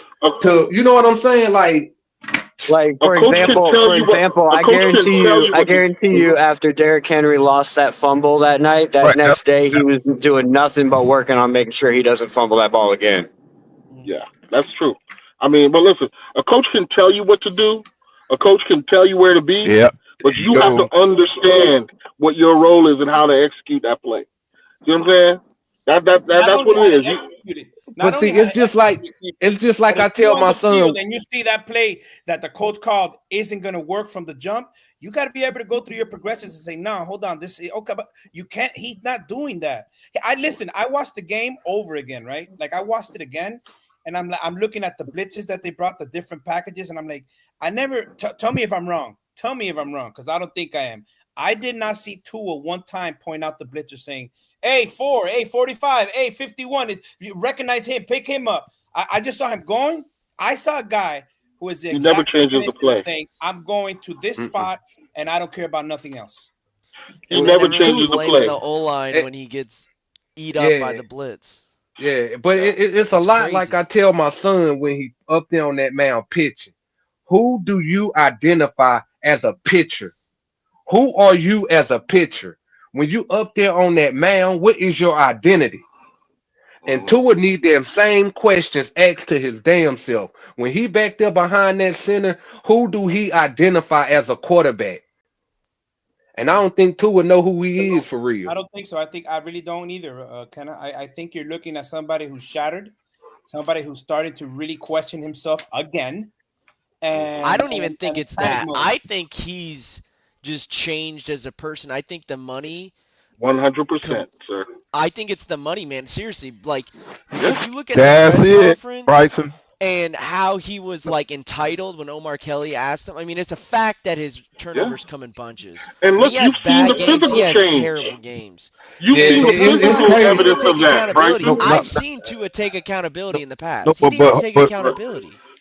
But it's crazy you would say that evidence though. of that. But here's the thing, Bryce. Look at how the guy. Here's Look the at how thing, the Bryson. guy's physical appearance and physical accoutrements have changed since he had the money.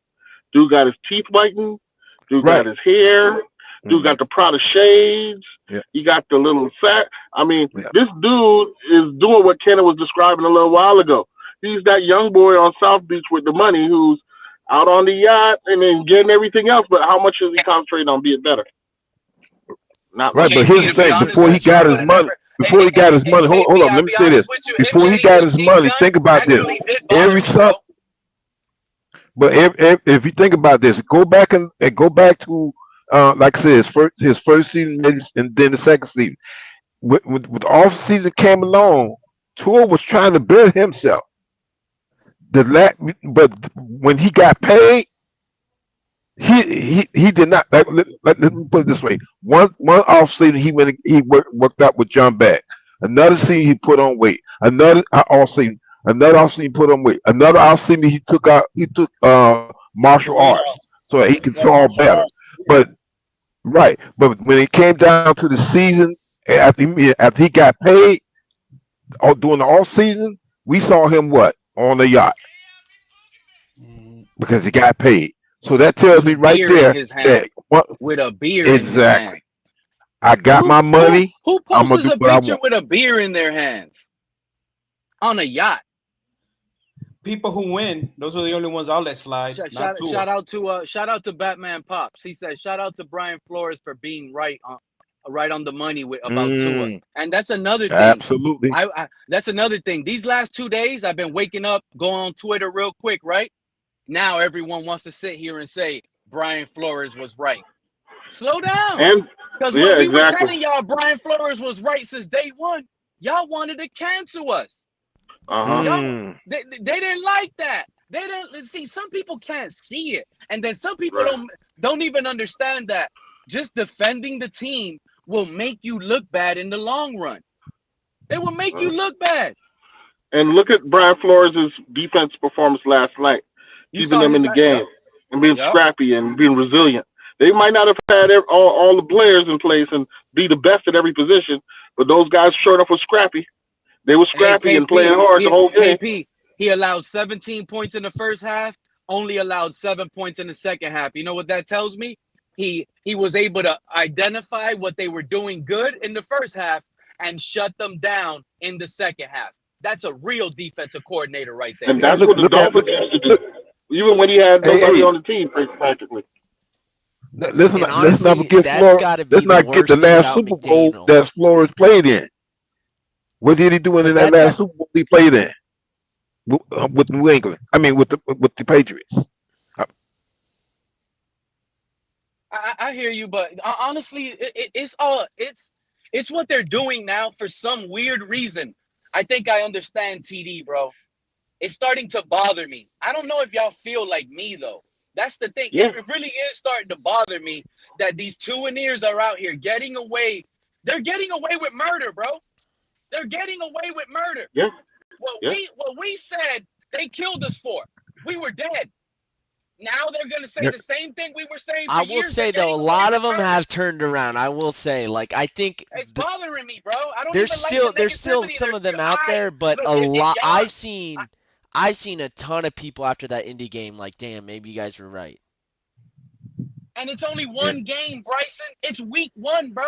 It's not like we lost a playoff game and now we got to go through this dysfunction. No, I get what you're saying with that, Pete, but I think it's just like, damn, fake, bro. They just realized because a lot of these guys believed a lie, right? Everyone, a lot of people were saying we're going to win 11 games, we're going to be in the playoffs, and a lot of us were like, no, that's not true. This is a 6 to 8 win team.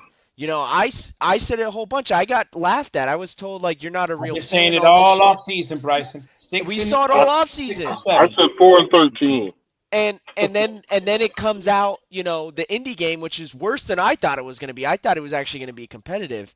And people are like, oh, shit, maybe they are lying to us, because every year there's an Indy game. Just most of the time it happens like mid to late season. It's just so happened this year it's week 1, and everyone's like, oh, shit, it's already collapsed. And you can actually you can actually see it happen live in my show from Sunday, bro. It was just like, I even gave a shout out to Pete. I'm like, Pete was fucking right, man. Shout out Pete's takes, like legit. I Like just want to see the guy to it was legitimately get bad. benched. And It's a but major like to rat be off a shit fair moment. with some of these fans, it's not Hold up, always Cat. it's Hold not up, always Cat. about the position, man. Sometimes it's about the logo, and like you just kind of gotta support your team no matter what goes out there. And it's like, yeah, it may not look pretty and you may not like it like deep down inside, but at the same time, like what kind of fan would you be out there like wishing them to do bad? You know what I mean? Just like I think it was Kenna that said it earlier. It's like we want Tua to do good because if Tua does good, the team does good. But it's like we know that it's not possible. And like for some of those Tua fans, like you were saying, yeah, they're starting to see it. But at the same Cat, time, like hold on, at the same time, like I'm kind of new to the whole online scene. Like I'm not new to the Dolphins, but I'm new to the online scene, and it just baffles me how much division there is between the Miami Dolphins. It's like, don't you think that there's enough division going on in the world that we should be united? We should be Let me fighting just for the tell you this about logo the and not the social media label. scene. But The only thing that division hasn't in the happened on fan, the social media scene is murder. It had almost gotten to the point of blood being shed. That's crazy, bro. That's they fucking just talking though, crazy. KP. You know they but just talking. No division, one's gonna fucking fight. They just on the internet being keyboard warriors. Bro, we had people right? commit suicide off Right. this stuff. But Remember, we like to had go people back, commit suicide. but to go back to y'all's Hold on, points hold on. also about like guys like Reason and TD and all these big name streamers, like I've been in their channels. Like I don't watch them regularly, but I jump in on occasion. And there's been times where I've seen all of them on the Tua train. I've seen all of them off the Tua train. Like they're just doing it for the clickbait. Whatever fits narrative for them to get the views is kind of where they lean to. You know, it's like Yeah. I'm not saying they don't ever give good takes. Like they know what they're saying most of the time, but sometimes it's kind of swayed in the views for them to get the clicks, get the views, get the subs. Hey, No, and right, division in the fan base equals division in the locker room. yeah. And to go back what you were saying, like you had mentioned something about players I get a chance. don't I'm modding you, shape. Damien. You will be a mod, Damien. But I'm sorry, Cat. I just wanted to let Damien know. Damien, you a little Tua hater, Slim. But Kenna, you were saying something about the players don't shape the locker room, right? Or did I hear that wrong? Nah, you hear that right there. I mean, the players they kind of do, but the only way the players are able to shape the locker room is if they got the head coach being a leader. So yes, you heard me correct. All right, so when Greer had his last presser, the next day a bunch of different YouTubers were on talking about it, right? We all know that. One of the points that he had said in his presser was that him and Mike McDaniel shaped the locker room. And the next day, a lot of the YouTubers were blasting Greer saying, you're not the players shaped the locker room, yada, yada, yada. I was more leaning with you, like, yes, they do, because if you looked earlier in that presser, he had also stated that going into offseason last year, they had a meeting and they kind of set standards for the next year. So in a way, they're kind of trying to shape the locker room. And then to go on, I'm sorry, I was busy while y'all were talking, so I had a bunch of notes taken. To go into what y'all were saying about Tua and the offseason performance and like being able to put in the effort to get better. Like I wish I would have seen this video come out before I put my stream out on Saturday. Thanks for stopping by, guys. For those of you that stopped by, because like they pretty much literally made me look stupid. Like I was trying to give people hope on Saturday for the season coming up because for me, it's about the logo. It's about the team, bro. I've been watching this team since I was 7 years old, diehard Fin fan. And I was trying to give people hope. I was trying to give people like reasons why we should be hopeful. And then literally an hour after I log off that stream, bro, I see out in Tyreek Hill or Cheetah's YouTube puts out a workout video of him and Cheetah or him and Waddle, right? Working out. And then I catch at one point in there, they're like talking with these guys. I guess they went over to Houston for this workout. And the guys were there and they had made a comment, right? Like, we've been here since X o'clock in the morning. Where were y'all at? And then like Cheetah was like, "Oh, you're not supposed to say that." Like, I don't know if anybody caught that or not, but that was like literally like made me put a foot right in my fucking mouth after I logged off and tried to hype everybody up for the season. And I still tried to have hope during Sunday, bro. But man, I broke my fucking helmet.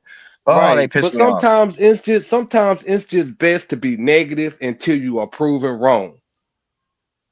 I hate to say it like that, but it is because the way you was talking, bro, like no disrespect, but you out here spreading false confidence. You know what I'm No, saying? False hope. I feel you. Like I said, they literally made me feel like I put a foot in my mouth an hour after I got off live. I'm like, bro, come on, guys.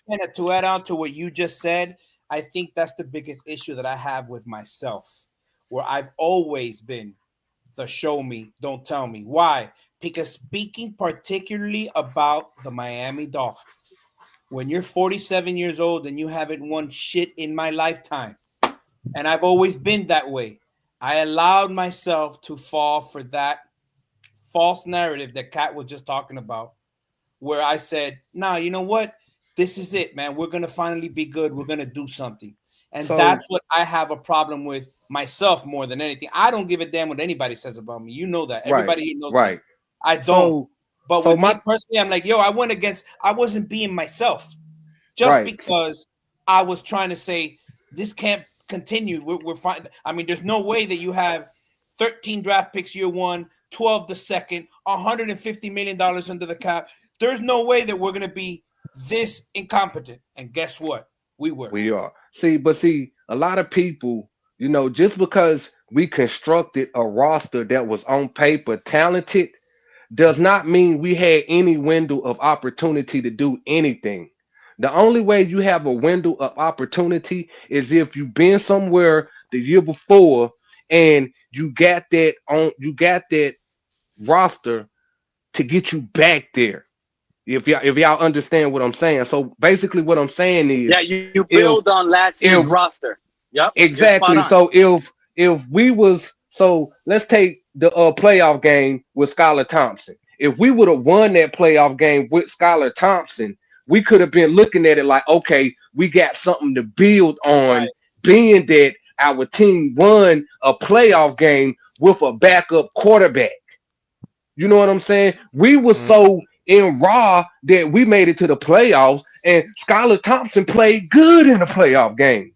No, that wasn't the final catch. The final catch was, did this roster propel us to the next game, being that we knew we was weak at the quarterback spot. You know what I'm saying? Like, so this whole time we sitting here talking about, well, we got a Super Bowl window. How can we have a Super Bowl window when we never won a fucking divisional round? Yeah, or plus single playoff game. You know what I'm saying? So at the end of the day, I know people say, well, what do you want to do? You want to take it in steps? This year we win a playoff game, so next year we should be expecting to win 2 playoff games? Exactly. That's how it goes. That's the way life is. You don't sit here and skip 3-4 steps and think you're not going to fall on your face when you hit the 4th and 5th step. And you know what, McKenna? Now that I'm looking at it, because while you were talking, I was also thinking something. I think that this franchise knew this was going to happen. And listen to me. 100%, bro. 100%. Yeah, they knew that this is the kind of team that we're going to put out on the field, because the whole offseason, they didn't make any big splashes. We lost some players. We're counting on our youth. And now that I think about it, Chris Greer said the word that you don't want to hear if you think we're competing, and that's reset.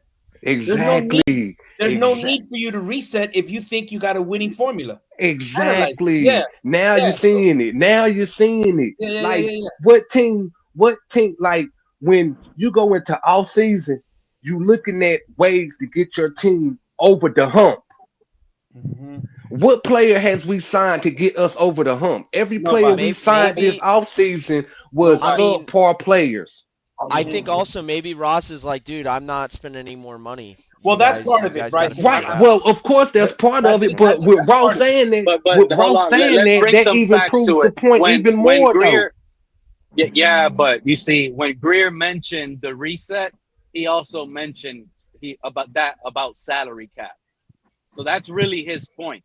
The point It was a financial he reset. can't go Well, I've all been out saying that for like 2 he years, would. Pete. He I've been can't saying go that on this all show out for like 2 he years. could because of the salary cap spot. Yeah, I've been saying that for 2 years. Meaning proves the Salary cap point is even gonna more. stay if he would like a have I know, had, but like, meaning if he would have yeah. had a lot of salary cap, he probably would have went all out.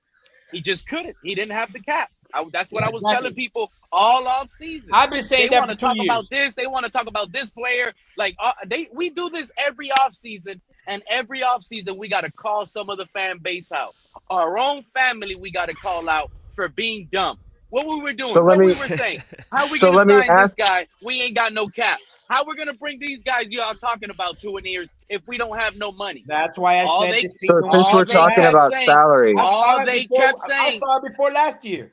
I True knew fact, last year and was the last year all we had off to season, compete. Period. all off season, all they kept saying was, And we're last gonna year's team restructure wasn't as good as Tua. the 23 We're gonna team. restructure I Tua. knew this shit was When we coming down. restructure Tua, we're gonna have a lot of salary cap space. We're gonna get all our guys.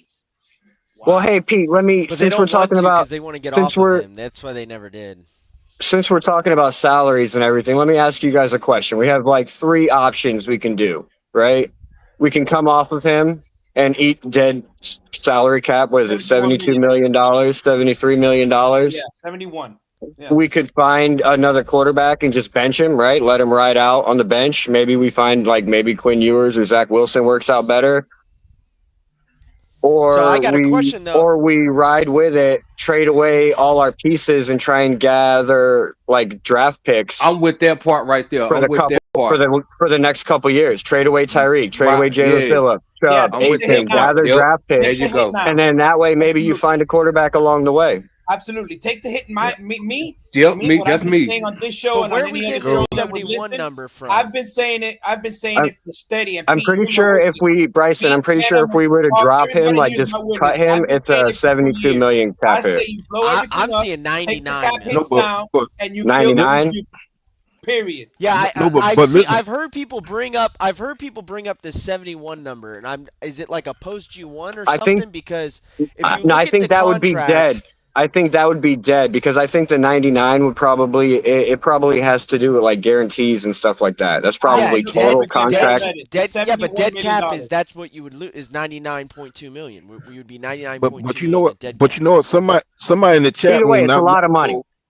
Hold on, but somebody in the chat room not long ago mentioned that in the clause with Tua's contract that they have some kind of injury insurance where They do. right. I just saw that in the chat, and I think what they said. But that's if he go ahead, retires Cat due in the Hat. to injury, Mr. Park. Yeah, and that's honestly, I was having a conversation about that this morning. I feel like that could be option 4, because I think we do have an injury clause with him, so maybe we can get out of it with a medical condition. But I don't know. We'd have to find the contract and read the fine print on that. Well, I mean, we may not need to wish him to get hurt. He might have already got it on Monday, or on Sunday, bro. He might have already got the concussion. It's just the fact that he's already had so many concussions that his body and his brain is used to it, so the signs don't show as much. Hey, Cat, there was a hit. Because he took a good hit. He took a good hit, bro. My heart, bro. There was one hit, not the free blitzer. And Alec Ingold left him open, bro. Alec Ingold shifted from right to left, bro, and just let that guy come in clean. There's a hit. If you guys remember, there's a hit that he got hit, and he started holding his face mask like he usually does, and his lineman helped him up, and he did that whole head shake again. You know where he goes? Yeah. You were waiting for him to drop, huh, True Fin fan? You thought he was going to drop. I did. I actually thought he did too. But I wouldn't. Mike McDaniel came out yesterday and said that there were no concussions, but I don't believe it. But guys, how pitiful a I conversation. don't believe it either. Talking about this conversation. This is a pitiful ass conversation. It is. I mean, come on. Daniel Jones took a harder hit from Matthew Judon on the first drive. But notice that's it's a non-issue. Guess what? Bro, that Matthew Judon penalty was a killer. But I'm talking about the hit he put on. I know. So what I'm trying to say is this whole issue, we spend so much dead air and time talking about if Tua got hurt, I wonder if his noggin, his concussion, this is all part of the problem. This should not even be being discussed. Why the hell should we care? Look, Yeah, but the this guy. could be what helps get him out of here without it costing us a whole bunch of money, KP. Well, yeah, that's what should have been brought up in year one when we drafted the broken guy, or year two when he had his first or second concussion. Why are we still talking about concussions in year 6? It is an indictment on who we are as a franchise and as a fan base. Fuck that. Fuck the concussions, man. Get this dude out of here. I'm with you. Well, I Hey, mean, they made him KP, the you know who his pushable. The NFL blindside made him the protectors are pushable about to be, bro? concussions. They're setting this guy up, bro. They're setting this guy up, and they don't want him to wear a Guardian cap. He's about to have Keon Smith and Larry Borum protect his blind side on Sunday versus the Good Patriots. grief, Larry Borum. Mind you, Oh my the goodness. man is about to, Larry Borum and Keon Smith protect Tua's blind side. Mind you, y'all don't think Tua is so figured out that Mike Vrabel's going to do what Lou Anamoru just did? Mike Vrabel did it before Lou Anamoru. Hey, Pete, I just realized I was. true. Pete, I just realized I was still up here, bro. I appreciate you, bro. Y'all keep rocking. All right, CB. All right, bro. All right, Have a good one, bro. CB83, much Appreciate you, respect. man. All right, Listen, I want. Enjoy Hey, your day. Pete, let me say this real quick. I want to say this real quick. You know, like I said, some of y'all talking about CB83, and I'm gonna say the same thing. CB83 is a great guy, and what have you, he knew how I felt about Tua, but on his platform, he made me a moderator, even though he knew how I felt about Tua. So shout out to CB83. CB83 is a real one. He is. I've Listen, seen man, his show. CB83 says something, real. Mr. Paul, that people don't even understand. People don't know how to play the game. That's why you called CB83 a Tuaneer. You know how many times I've called him a Tuaneer? He never has taken that personal. Nah, Some he's of not these that kind of hating dude. Tuaneers have taken that Exactly. He's a very personal. sincere Like, person. you know what I'm saying? you ain't gonna Like, he insult him, knows yeah. how to play the game, man. That's why I Yeah. respect CB83 to the fullest, man. Same here. Shout out to him, bro. He Wait might a not minute. Look, have look takes who's that in the we chat agree room. on, but at the end of the day, it is what it is. Who's in the chat room? Hey, I'm Pete, looking now. look who in the chat room I've seen in a long time. Miami Phins. Mountie. My guy Mountie. Shout out to Mountie. Mountie. These Tuaneers try to look for Mountie in Hawaii, bro. They try to cancel that man out first day. Just for being a neighbor of Tua, bro. That man said, I know Tua as a neighbor or something like that. He said, man, That's you right. He know, sure did. yeah, Sure they did. tried to cancel that man out day one, bro, all because he was being real. Shout out to Mountie. I ain't here, but that's how you know football season. Oh yeah. What's up, Football Marcus? season brings everybody out. Not much. Guys, man. Marquez, Everybody, how's what up, everybody Marcus, going? man? How you doing, What's bro? up, Marcus?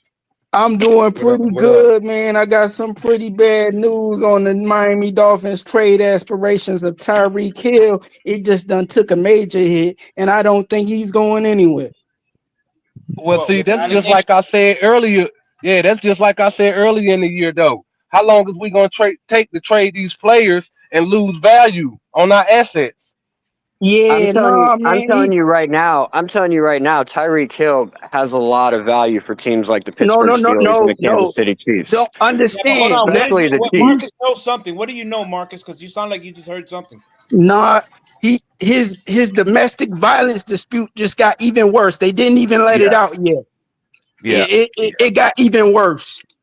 It's brewing. Damn, It's brewing. what she done said? She said she has gotten hurt a hit on 8 different occasions. She just came out with this. 9. And also, I think they have video or some kind of video of him doing it, or some kind of evidence of him doing it. She claims that there's video of it, and now the Yeah. league is thinking about getting involved. Yeah. Oh, and one more thing too. Jalen Collar got Jalen Collar got fined. Jalen Collar got fined $52,000 something for spitting on Dak Prescott. I just got a notification from the NFL on that. That's fucked up, yo. Dak Prescott need to be fined too. Exactly. Didn't Kenneth, Dak Prescott spit on exactly. him first? Didn't he spit on him first? He spit spit on at the him. ground. It landed on the ground, but he spit at him though. Listen. He spit at him. Dak Yeah, Prescott. he was clearly jawing at Carter and fucking like looked at him, spit on the ground, and then smiled afterwards. Exactly. So he need to. That's They a need to do really something good with point, Dak Alex. Prescott. Alex R said some real words in the chat right now. He said that's exactly why Everyone thought, oh, Tyreek Hill is acting nice because he wants to be on the team. He wants to be a captain. Everyone gave their opinion. He wants to be traded to another team, so he Iceman. has Hey, What's to up, brother, have his listen Iceman? here. What's up, nah. Iceman? This What up, man Ice? he been on his best behavior because that is facts. He's seen these allegations coming and he knew they were coming Yes, sir. before You are Yeah. right. they dropped. So this Mhm. is spot on by Alex. This is why Tyreek Hill has been on his best behavior. And Pete, that's And why we haven't shout traded out him to you, Alex. because nobody will take on that baggage. There's no trade partners, like Marcus just said, for anybody who has that baggage. You think the Dolphins didn't know about these 9 domestic violence charges? They That's why you probably couldn't. knew about him. They probably knew about him the day of the incident that Tyreek held the baby over the balcony. Exactly, but they couldn't Probably. comment on it. They couldn't But, comment on it. but let me ask you this. Let me ask you this, KP. Did he do that when he was upset with the Kansas City Chiefs?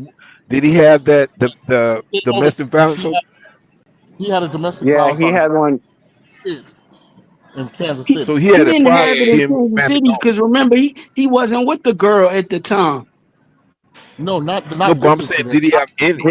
Didn't he have one like when he got Separate. drafted, Separate. like coming into the league? Didn't he He have had a horrible domestic case in violence? college. He had a horrible case in Yeah. college. It's Yeah, fucked he up. did. And you know what? Yeah. And you know what? Based on his prior allegations, this doesn't really look too good on At Tyreek, to be all. honest with you guys. At all. This looks real like Mm-mm, I Tua mm-mm. know ain't gonna be with I could Tyreek. I could defend Look, listen, I could defend Tyreek holding his baby near the balcony. I don't see nothing like he holding his baby on the balcony. I don't think he's dumb enough to throw the baby over. So I didn't understand why people were killing him for that.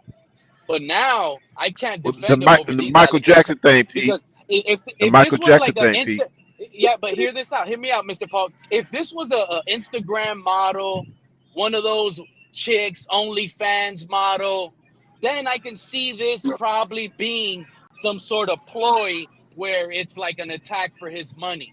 I'm telling you guys right now that Vaccaro girl, that's Kenny Vaccaro's sister.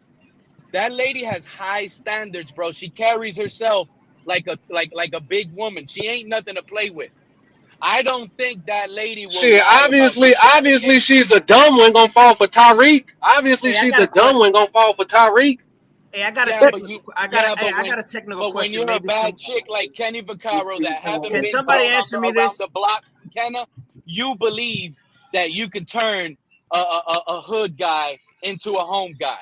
You get what I'm saying? Because you Well, heard the you are. saying, Well, you I could right, turn but you this girl into a housewife. Girls think the right, same. but you Girls are, think the same. but you are who you attract, though, Pete.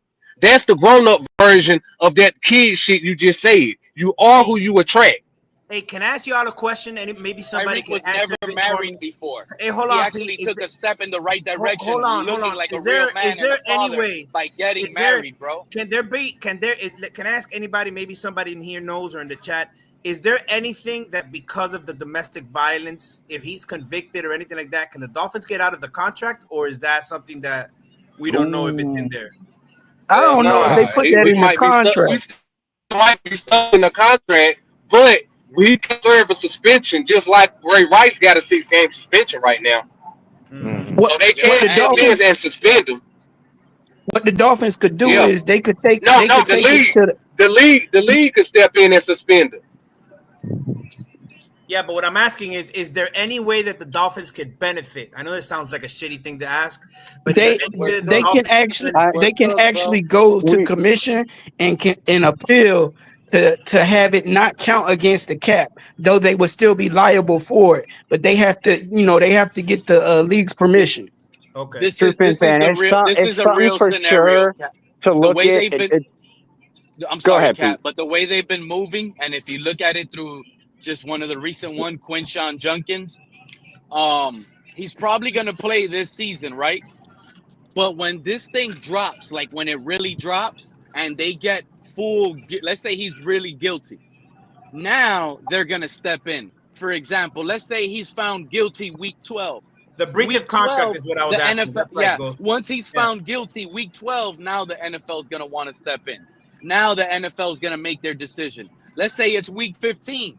They might say it's a full season suspension. and the 3 games start this season, and he has to miss 12 next year. You see what? Like we might be in for a real bad one now, Right, where right. this guy might be But who's to say? untradeable. Let me give you my Who's to thoughts on that say? real quick. Who's to say that they lawyers might not work fast, and let's say by week 5, this case is closed. He might get Here's my thoughts suspended. on that They'll make, to and let's say answer. he's found guilty, Kenna. You see that benefits Tyreek Hill. That doesn't, because in a bad year, Tyreek Hill would love to go through that probably, and then start fresh on a new team next year. Let me ask That you doesn't guys a benefit question. the Who's Dolphins right now, so they Tyreek might be Hill's the team agent? Hey, to Mountie, make hang it in here. stall for a Don't second. leave, Mountie. Stay with us. Who's Tyreek Hill's That's agent? Drew Drew Rosenhaus, Rosenhaus. right? He's Drew one of the best Rosenhaus. agents in the league, Yeah. right? Drew Drew Rosenhaus will drop his Tyreek ass. Hill. Drew Tyreek Rosenhaus Hill will drop has his a ass quick. history of domestic violence. What I'm saying is, by thinking by logic, you don't think that there might be somewhere in that contract where this is kind of covered and talked about? Right. I That's would what I'm think asking. so. I would It think is. so. We might. It This is is the this is Dolphins, something we though. need It to is look the into, though. Dolphins. I don't It think is so. the But Dolphins. it's really I not. don't. That would It's be really something they not, would because so look over. if they did have a clause in it about anything domestic violence like that, Tyreek would have never got in trouble with the who was that, the lightly girl that came and broke a foot because of a dog or something like that. No, but I'm Hold on. saying it's probably worded in Tyreek Hill's favor as far as like if he gets a domestic violence charge or whatever. Yo, Like Oh, okay. you can't. Yeah, I'm I saying it mean, would it be in could his be. favor. Yeah, you know what? that could be it. Yeah, that could be true. You know what? This might be you. I'm gonna say it. This is a fireable offense, guys. We all just came up here, right, and assumed we're probably wrong based on this fact alone, in my opinion. If they did know about these allegations before and they didn't trade him, we might be the dumbest organization to ever run an NFL team. Think about it. I mean, it ain't no worse than the Ray Lewis and Baltimore Ravens situation, though. I get it. But if Greer and the Mass knew about these allegations before they even came out, and they didn't trade to Tyreek, I don't see how you don't fire these people. Because Yeah, as an for owner, real. I mean, because as an owner, you got to think about it. Yo, the owner must know. Stephen Ross has to know. Yo, you guys got calls about Tyreek in March, in April. You guys got offered a first-round draft pick in April, right before the draft. You guys got offered this. Why didn't you guys trade him when you knew about this? I got info. Everybody Nah, ready but to you're listen? right. I got info. You ready to listen? Go ahead, you fans. Can Tyreek Hill be in breach of contract because of domestic violence? All right. Yes, Tyreek Hill could be in breach of his contract due to domestic violence allegations. Though a breach is not guaranteed, most NFL player contracts contain moral clauses which allow teams or the league to terminate or punish a player for engaging in behavior deemed detrimental to the integrity or public confidence in the NFL. So I have, and I'm pretty sure a lot of you have heard that statement there, where it's called moral clauses. That gives teams an out in case a player does something that's so heinous. So we just fired Ryan Crow. Watch out, because they want to get off that contract. We just fired. They just did it with Christian Wilkins last week. They just did it with Christian Wilkins with a foot situation. And Raiders our coach did it last week. He beat up on his wife. They said Yeah, he beat up on his wife, and he got them signed. Yep. Who did that? Ryan Crow. The linebackers coach we fired last week. Yeah. That's right. Sure did. Protect yourself, Pete. Allegedly. Allegedly. Allegedly. It's on the title, though, KP. This is all rumors. That's what this show is about. Rumors and things. Fans here. We're all fans. None of us are experts. We get away with that. Yeah, these are just opinions that we don't know are facts or false. But still, he hasn't been tried in a court of law yet. Maybe in a court of public opinion. So you got to be careful. Yeah, I will say that. Hopefully he comes back clean, so he could, play with a clean conscience and all of that. But I don't know. I hope so. Hell, if he come back with a clean conscience, that don't mean he gonna play hard for Tua. Hey, no, he's playing for a contract though, Kenna. He's playing for the next contract.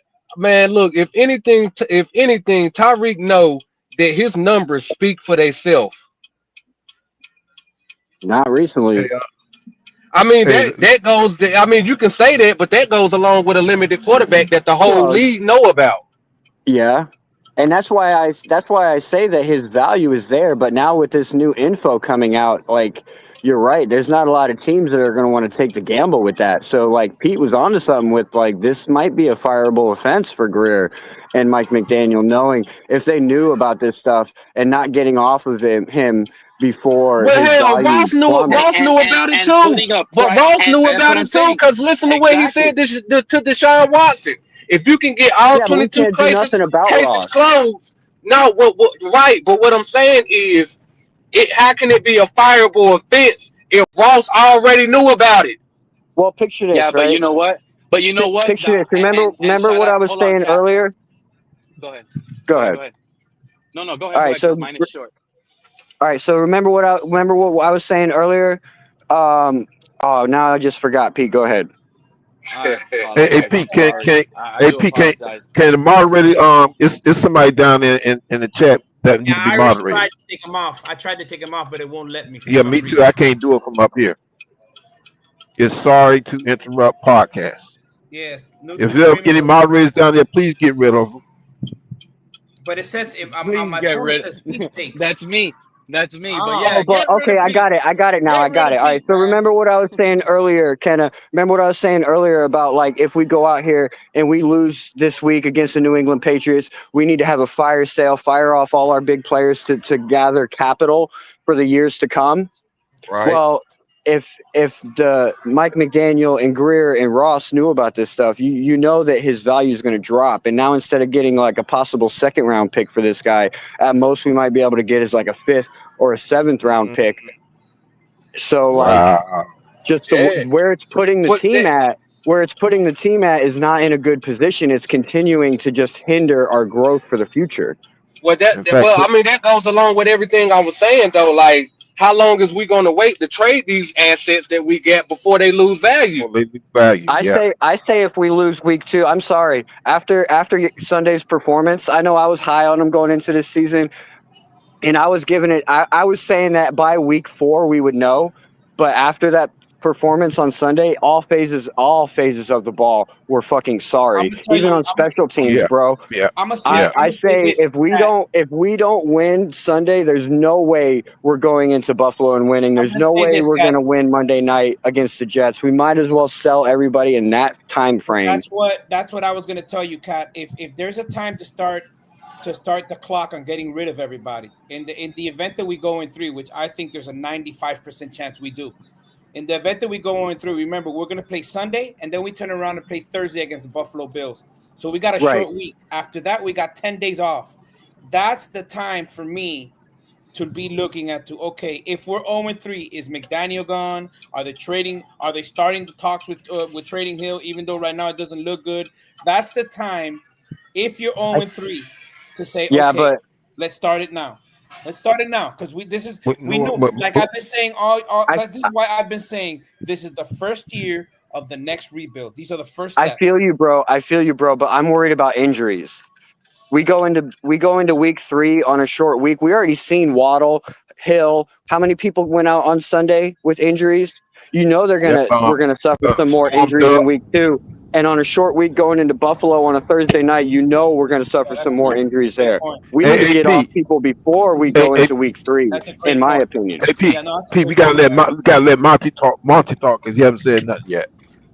Shout out to Mountie. Thank you for that, Mr. Polk. Shout out to Mountie, True Talk for pulling up, and Fresh. Shout out to those 3 gentlemen. What's going on, guys?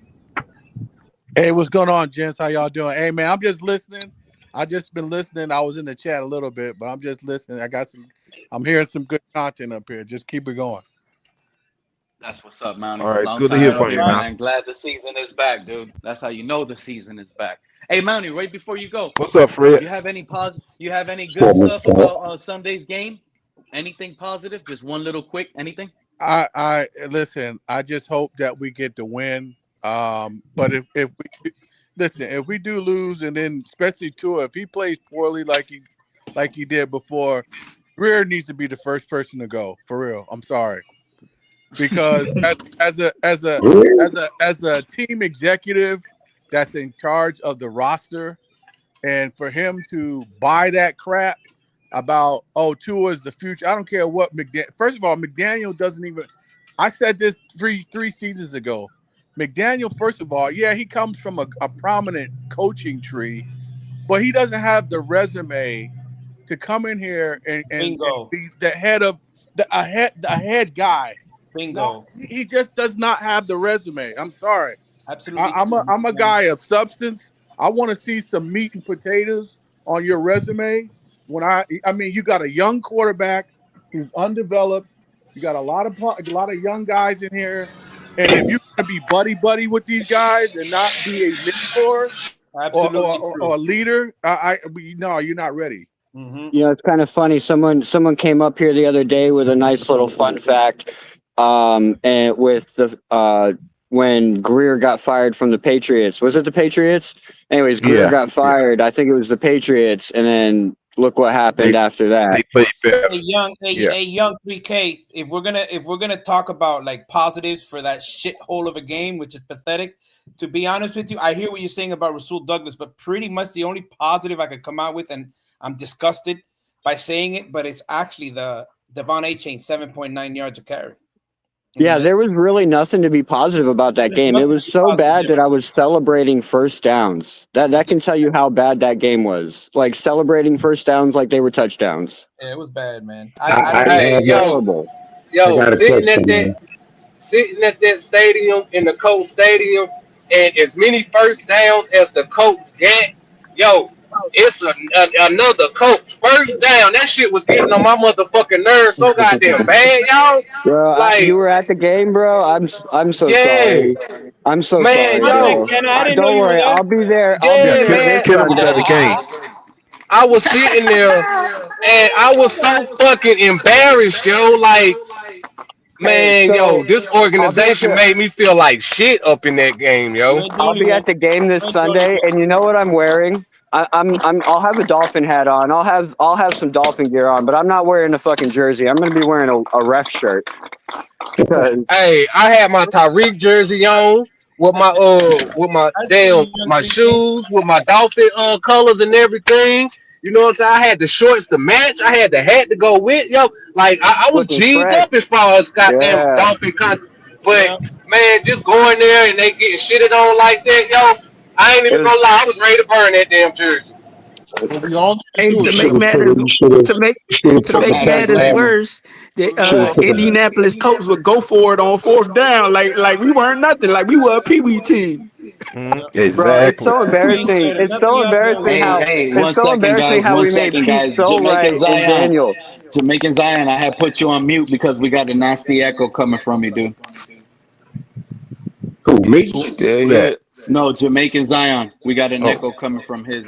How'd our defense let Pete be right? And we hear you, but Daniel we also Jones. hear an echo.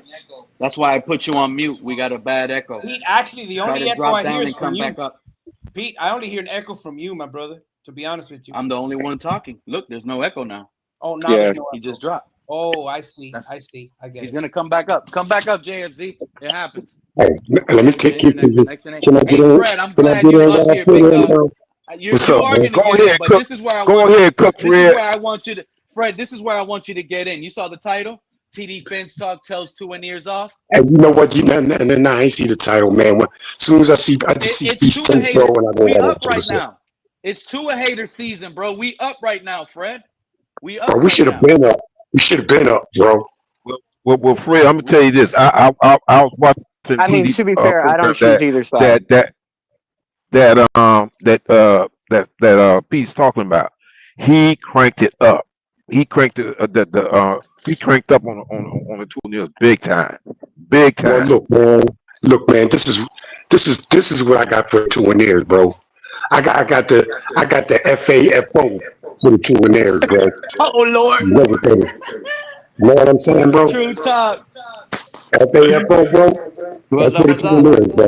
That's what it is. How y'all doing Hey, today? he must be wearing headphones. Hold on, hold on, hold on. No. Let me speak. Oh, hold on, hold on, hold How on. y'all doing today? It's all the echo, bro. Hey, Yeah, am I Zion, do better? you have YouTube open? Nah, man. Close I out your prefer YouTube. YouTube. No, I'm talking not you, Fred. Oh, Zion, you don't have YouTube. Close your YouTube browser app hey, so we P, still hear the let me drop discussion. out and come back up. It's not you, Fred. It's Zion. Nah, man, but my talking is coming in late, bro. I talk, but I hear it late. Okay, go ahead. Do your thing, Fred. Hey Pete, that's you. Zion, That's I'm gonna that's have you with to. It's Fred with the No, I know it's about the Fred with I the echo. just But echo. Pete, I just is that muted you down in Zion. the See chat how it room goes away? Where? where it That says was me in the sorry? chat room. Oh, Yeah, that was you. sorry to Okay, interrupt. okay, Yeah, that's me. Man, okay. this My echo bad. is My crazy bad. right now. Hey Pete. Yeah, the echo is crazy, Zion. I'm sorry, dude. Hey It Pete. goes away when I mute you. Go ahead, Hey True Pete. Talk. What's it called? Yeah, Sunday day. That was a great game. I ain't gonna lie. Hey Zion, if you're wearing headphones, take the headphones off. That's what it call they cause it echo. I'm expecting 3 more games like that, and everybody's gone. I think 3 more games like that. McDaniel's gone, Greer's gone, Tua's gonna get benched. We only got 3 more games That's a left of this, win. guys. It's a win. That's a Exactly. win. We only got 3 more games left, guys, and we're good. Hey, am I good now? Yeah, you all right, Fred? You've been good, Fred. I The mean, question is, it's not just 3 more games. I mean, I get where you're coming from, but we still have to sit through the rest of the season knowing that but it's not who going to be a cares? winning season. Who cares? You No, I got Quinn get where you're Ewers. coming You from, got Quinn but Ewers, bro. I'm a season ticket member, so I have to take my family and my kids to these games, and it's hard for me to get them to enjoy football when we're a You don't losing want to see team Quinn looking Ewers. like this. They don't want to see Quinn Ewers Cat, play. I sympathize with I you want to big see time, my Quinn Ewers Hey, brother. play hey, because hey, I want to know if he's going to be it or not. I want to know if we hey, need to hey. go out next Exactly. draft and be aggressive for a good I, quarterback. I I like to do say want to see something Quinn about. Ewers go out there. I like to say something about either Quinn Ewers or Zach Wilson playing, bro. For me, bro, like like I need a whole new total offensive scheme. I need a whole new total set of wide receivers for Ewers or Zach Wilson. Because what's the sense of having letting Zach Wilson or Ewers play, bro? And you still got Tyreek and Waddle as his Hey, go-to Fred. guys, bro. Fred, Well, if You you know what I'm want to, saying? Fred, if I, things go the I way that think we're this thing. talking, I imagine think this thing. Let me finish, imagine please. having Let me Ewers finish, in please, there for man. 9 or 10 games, No, bro. no, well, Fred. that's not going Well, to Fred, matter, look at it bro. like this. By That's the not end of going the to matter, season, bro. you'll have a kind of a good idea of what you got. Let me. Yeah, I like and to Fred. finish that. Fred, hold I on, like Fred. to Hold on, finish. Fred. Fred, Hold hold up, man. on. I just came up here, True Fizz. Let me finish my stuff, man. Come Hey on, man. man, See that what I'm ain't saying? me. Go ahead. That's True Oh, Talk. bro. Okay. Yeah. That was me too, bro. So, like, Go ahead, with Fred.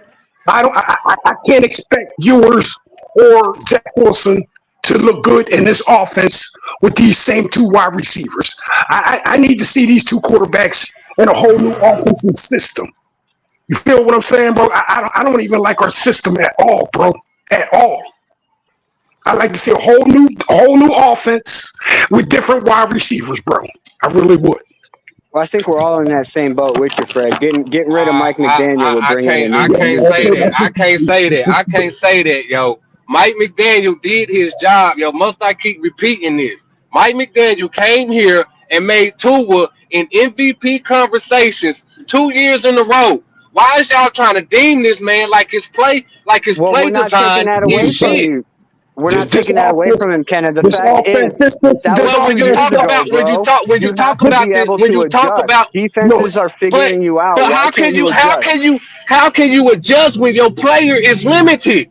I'll give you an Y'all weren't example. missing the whole Hold on, concept. Kenna. Hold on. I'll give you an example. I'll answer that question for you. Okay, so Tua goes out with a concussion week 1. You know you're out this dude for 4 total weeks, right? You know a different quarterback is coming in. You know that this offense is designed for Tua, not the next quarterback. So yes, week 1 of Tua being out and our new quarterback being in, it might be a little sloppy. We might lose that game. But weeks 2, 3, and 4 of him being out, it should be a completely different system that they're used to and playing, and it should But be at least sustainable. again, The how point can you is change he can't do again? that.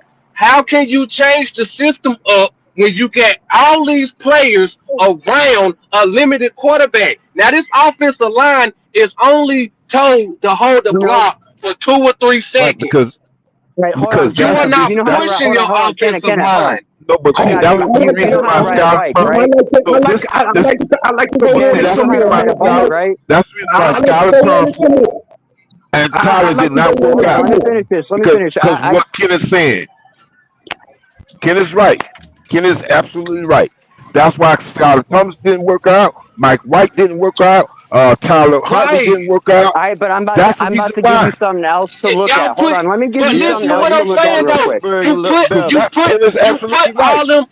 You put all them quarterbacks that Mr. Pope just named in the fucking box that they don't fit in, and now you're deeming Mike McDaniel as he can't do shit because of the quarterback that we drafted that is fucking limited. So hold on. So Exactly. let me So hold on. hold on. Let me So hold hold on. on. Let me get it going. Let me cook. So Kenna, you know how to ride a bike, right? Of course. When was the last time you rode a bike? Shit, I don't know. Hell, 30, 40 years ago.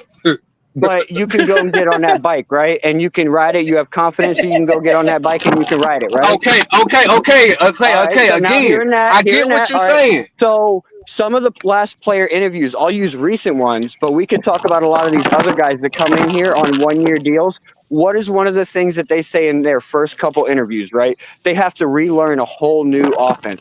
So by Mike McDaniel Bro, you adjusting just to a proved my different point. You offense just where proved these my guys point, are bro. You just already proved used my Let him point, to. finish bro. talk, bro. No, Let him it's finish proving talk, my bro. point because Mike McDaniel should be able to easily adjust to what these guys are already used to playing because they had to learn a But new offense with Mike how McDaniel can you do that? compared to what they're getting them. So what I'm saying is it should be no Cat. problem for these players to go and run a different offense for a couple weeks. Again, these players that they're bringing in are specifically Oh here shit, Pete, you got TD Phins around talking here. Tua.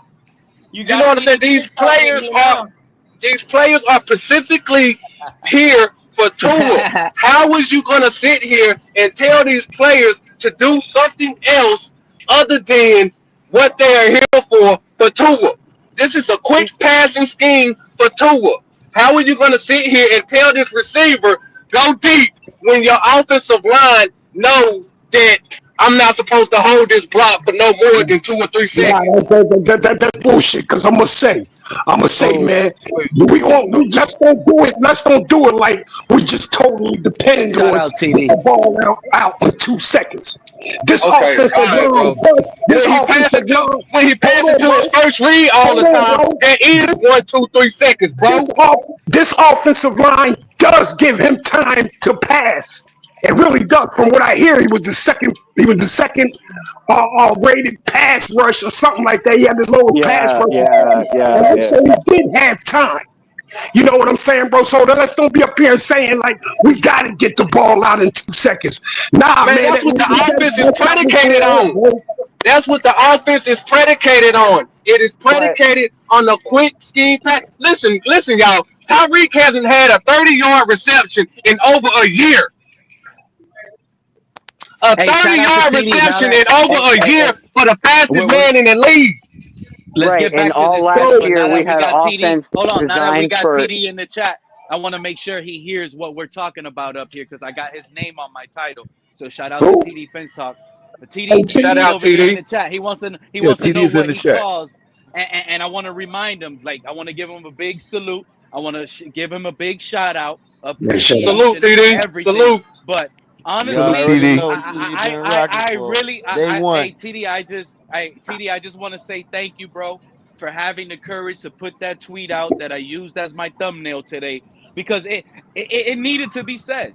It was about time. Facts. It can't just be me alone because now it's easy to cancel Pete out.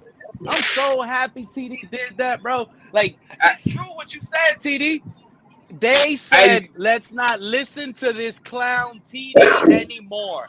They called TD a clown. They try to gatekeep TD, right? And now it's a Tua haters time. It's Tua haters time. Tua Hey, haters are up TD, right now. I'm sorry. you should be demanding for an apology from all them sucker ass motherfuckers. Yes, Yep. good. You think Tell about it, him bro. exactly The how more exactly. TD kept it real, the more Hold on, Let's real was keep coming it. to him. Let's keep the hold on. profanity down, bro. Because Wait, TD don't indulge with the profanity too much, bro. hold on, Fred. Let's let GFZ talk because he's been trying to say something. Yeah, Well, y'all talk to TD. Go well, ahead, if you think JFZ. about when you think about it though, the more TD kept it real, the more real people kept getting close to him, like Omar. You know what I'm saying? Then that just brought him to the Dolphin Collective. Because at first they was Facts. spinning the narrative against TD. Everybody kept talking bad about the man, and the people that they was talking bad to him about, they got closer to TD and they seen the realness with TD, and that's what made them join with TD. And like I said, the more they kept hating the man, the more they kept rising them on up. So Hey, do y'all salute think That's TD a do y'all for, think fact. we're for winning this And you standing know game? on what? that. And you know how I know you're saying the truth? Because I was watching the Dolphins Collective. I believe it happened at the Dolphins Collective, or Omar might have tweeted it. But he said it. He didn't like TD based on how they made TD look. Omar never knew TD. But since everyone hated on TD, everyone called TD a troll, everyone said he's a cancer, he's a clown. So now Omar, in the beginning, looked at TD as what these Tuaneers were trying to paint him as. That's why I told you, Exactly. they stain people, and they stain guys like TD, they stain guys like me in the community to not be heard, to not be taken serious, to be the Hey, laughing stock is he in when the is he in the you come chat around. trolling right now? He's having his fun right now in the chat. That's That what I and feel he like. He's should in the be. chat And he trolling should right be. now. Yeah, he should. He's having his fun. He's letting the Tuaneers know right now how dumb they sound.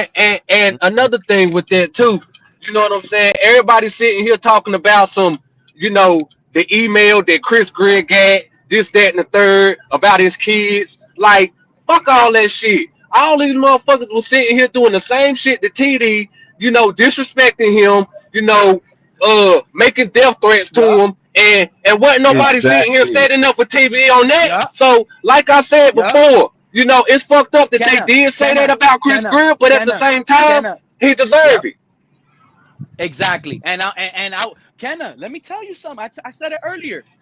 I found myself defending TD time after time until he said it one time, bro, and it resonated. He literally told me in his chat. He said, "Pete, you like don't defend me like that, bro. Like, let's not give these people no airwave or anything like that." So I said, "You know what? I'm gonna listen to TD. I'm gonna stand there and listen to him and give him exactly his respect that he requested." And I couldn't believe it. I felt bad. I'm like, bro, they Yeah, still going at I did TD, the right? same shit too. I did the same They shit still too. go at TD. He asked me to stop, so I'm gonna respect him as a man I because I did the same respect him, shit right? too. I did the And same because and I swear to and God, I was and gonna go on Reason Channel and light bro, all the motherfuckers up on the why real you think because I that's went some on Reason's bullshit channel? on the Why you think hood. I went on that channel? Why you They I think ain't got I gonna the blew lie. game up on them? twisted. What Because pissed they me were off, y'all staining boys? TD, bro, and I never liked it. But at the end of What the day, TD is one of the realest ones, right? And he stood 10 toes down on what he believed, and I will always admire him for that, man. Shout out to Hey, TD, bro, because let it Jeff. came out of his own mouth. Hey, I let got you, Zion Mr. say Paul, something. but it No, came out of let TD's Zion own say mouth. something. He's trying to say something. The man literally told everyone, if I wanted 100,000 subscribers, I could have lied to everyone, which is true. It's easy to come on the internet and lie to anyone. It's easy. But it's not easy to find real ones on the internet. And those you have to respect to the fullest, man. And shout out to TD. Go ahead, Zion. Nah, what pissed me off is, man, Pete, man, we've been here since day one, man. And it's just the ungratefulness, man. The people that started with TD, you know what I'm saying? They don't even give no gratitude. You know what I'm saying? And I just felt like it was just like inside hate, you know what I'm saying? And that would piss me off, right? It wasn't no gratitude shown to this man. Cause when I first started, man, it was only 2 or 3 YouTubers, bro. You know what I'm saying? Great One Devore, and you had K Flexi. Shout out to Great. You know Yeah, what I'm saying? You know what? Great One yeah. Devore. I might be wrong. Message me on Twitter if I'm wrong and you're listening, bro. But I feel like they ran you off, bro. I feel like Keeping it these too Hey, real. Tuaneer hey, haters, they Pete, there's ran 10 Great of One us. off. Hey, there's 10 of us in here. If TD wants to come up, I'll be more than happy to drop off so he could come up and talk some. I don't know if he. Yeah, I'll be more than happy to get off so he could get on if he wants to come up. Let me know. It's up to you and it's up to Eh, TD. I Same here. appreciate it, but You guys and already know GFZ, what it you're is right right now. because when I first Spot got on on. YouTube, it was K Flex, uh, Dudley Do Wrong, and I forgot who the other person was. That's what I first seen on Dolphins YouTube because Cap for Life was Hey, the one that got it. someone time. I'm sorry, guys. Someone time TD out in the chat for me. Please time him out. Do not allow TD Phins Talk to text and drive anymore. Please drive Yeah, safe, sir. And instead someone he should time just him get up out. here and Do talk. not let him text and drive anymore. TD, Hey, you can't so multitask, man. Come on, man. You got to give me yeah, a better excuse than that one. I'm Well, I've been driving. TD's I've been TD, rocking with TD ever he's since Ryan driving. Tannehill, yo. When TD first started with Ryan Tannehill in his backyard, when it was dirt spots in his yard and shit. That's how Yes, long I've sir. been rocking with TD, yo. Like on the Yeah. hood, yo. You know what I'm Yeah, saying? Like no, that's and you Yep. know what I mean? And it's a damn shame how people come up here and they give people cold hard facts and they overlook the cold hard facts for false hope. Like that false hope shit, that right there, it's like a drug. Once you get a taste of it, it can ruin your life. So I advise everybody that's listening, that's on this panel, get some people in your life that is not afraid to tell you to go eat shit. Yes, sir. Yeah, some You some need people them. need Dolphins rehab. You need them. Talk to him, Joe. and, Talk to him, Joe. yeah. Hey, you know what? Shout out to What's up, TD. Joe? Didn't he have the Monday therapy? I missed Yeah. out Yeah, on he's that. supposed to be You going. He's might supposed drop to the be link. going on tonight. He dropping the link tonight for everybody that was on last night that didn't get to chop it Yep, up with him. So yep. he's supposed to be Sure dropping did. it tonight so we could chop it up. Shout Hey, out to you the know crew, what? man. Content You know creator I what, bro? ever saw. You know what, bro? Hey, I check TD out quite often. You know what I'm saying? Like, and to tell you the truth, I think me and him uh, think the kind of had the similar thought about with the team. Like, he every week. You know what I mean? He's pulling for his team. He gonna say it's a win every week, no matter who they play. But deep down and shit, you know, we know the real. We know the real. Mm-hmm. And, This ain't gonna happen. But we gotta rock with our team because it's our team. We gotta say, Yep. yeah, we gonna win, even though we know that shit ain't possible. You know what I'm well, saying? So I think Hey, me and PD, we kind of have a similar thought of the team when we come to every I'm gonna week. say When it this, comes to Fred. every week, hey, I'm gonna hey, say, I'm gonna say hey, this. I'm and gonna let's say this. not forget that TD also has to go and sit with Jets representative, Buffalo, and the Patriots at the round table, and that's not easy. Yesterday they had the round table, and I mean they were, in their respectful ways, getting yeah, beat him up. Yeah, we TD gotta beat him about up. We the gotta team. beat him up. Yeah. So, so so you know, just imagine how people feel when they go to away games and the Dolphins play how they play. I felt TD every bit when he was on that shit, yo. Like for real, man, you look stupid sitting there representing your team when they getting their motherfucking ass kicked. And I'm gonna then when say you tell that fans the real about them, they want to look at you like you the one stupid after what we done been through. I'm gonna say this to yeah. what you So said, Fred. I'm gonna say when I was on that I'm gonna show, say I, That's I why I shout really out. hope we don't Listen, get a loss on I'm here. Sunday. It's even I'm worse here. in your own stadium. I'm gonna say this to what you said, Fred. I'm always gonna root for my Dolphins. I'm always gonna sit and watch Same my here. Dolphins. What I won't Same do here. is tell myself we're gonna win when I know we're not. That's what Yeah. I won't do. Facts. Facts. Facts, true fan. Like that's That's how it's real supposed right to there. be. I will never say That's we gonna how it's win supposed to when be. you for real. You I'm gonna hope for it. I'm call gonna it pray as for it, but call it I ain't as gonna you sit here and see it. tell you we're gonna win when I know we're gonna get our ass beat. I'm That's not that that's I'm guy. why always, I'm that's why always I'm going. sitting here telling everybody before it go down. This Carolina Panthers game is gonna be a hard one. Hey, true fans, you know why I think like that, bro? You know Come on, why I I think hear you. like that, I ain't bro? gonna let you get it Because off. when let me tell okay, true fans, when Flores took this team over, bro, I was looking forward to being blown out every fucking week. Every fucking week. Then you know what the fuck surprised? I was like, damn, the Dolphins is winning. They beating teams they ain't even supposed to be fucking beating. Exactly. 49, Exactly. 49ers, Rams. So that put me on to like, oh shit, man, we got a chance every week against a team, even though it's still in the back of my mind, like, damn, we dead in the water, man. Ain't no way we gonna win this. But that's what put me on, like, we gonna win every week, because when I knew we was gonna lose when Ryan Fitzpatrick was playing, bro, we was winning. Yeah. You feel what I'm saying, bro? Yeah, for sure.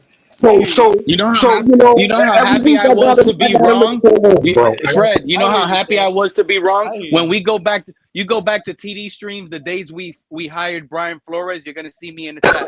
You go to Larry's stream, you're gonna hear me in those chats. Why did we hire Flores? I remember you in Larry's stream. Hire. Yeah, this is the wrong hire. We hired another first-time head coach. Yeah, I said it. We aren't going anywhere. This guy is crap. Why are you guys gonna buy into Brian Flores? But you know why, Pete? Because you know why I in the first few weeks. I felt right. Then Flores changed my mind.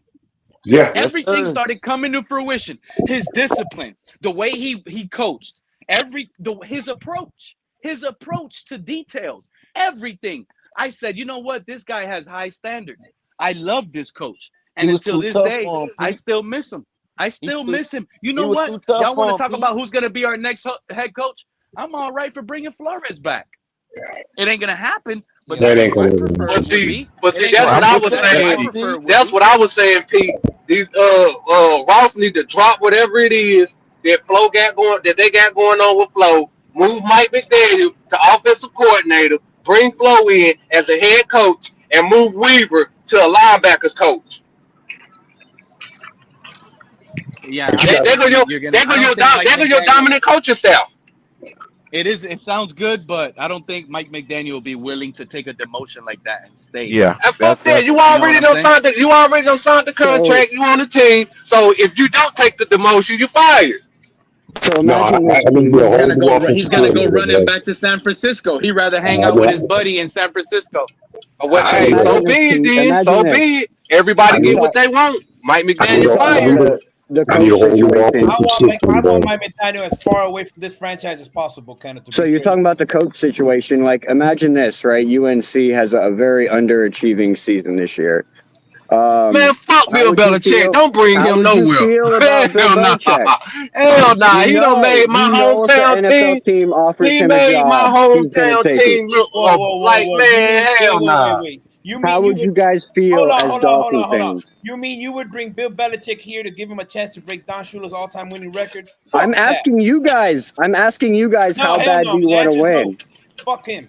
I don't like him anyway. The conversation came up this morning, and I was like, I was against it too. I was right there with you, but I'm like, man, I hope Pete's takes goes on there so I can ask some other true Fin fans like how they would feel. I'm gonna tell you right now, Cat in the Hat. Brady for me, bro. I'm gonna tell you right now, having Brady. Cat in the Hat. I'm gonna tell you right now, if you go look at his quarterback he's coaching in college, you're gonna think he's preparing to come over here next year, bro, for Tua.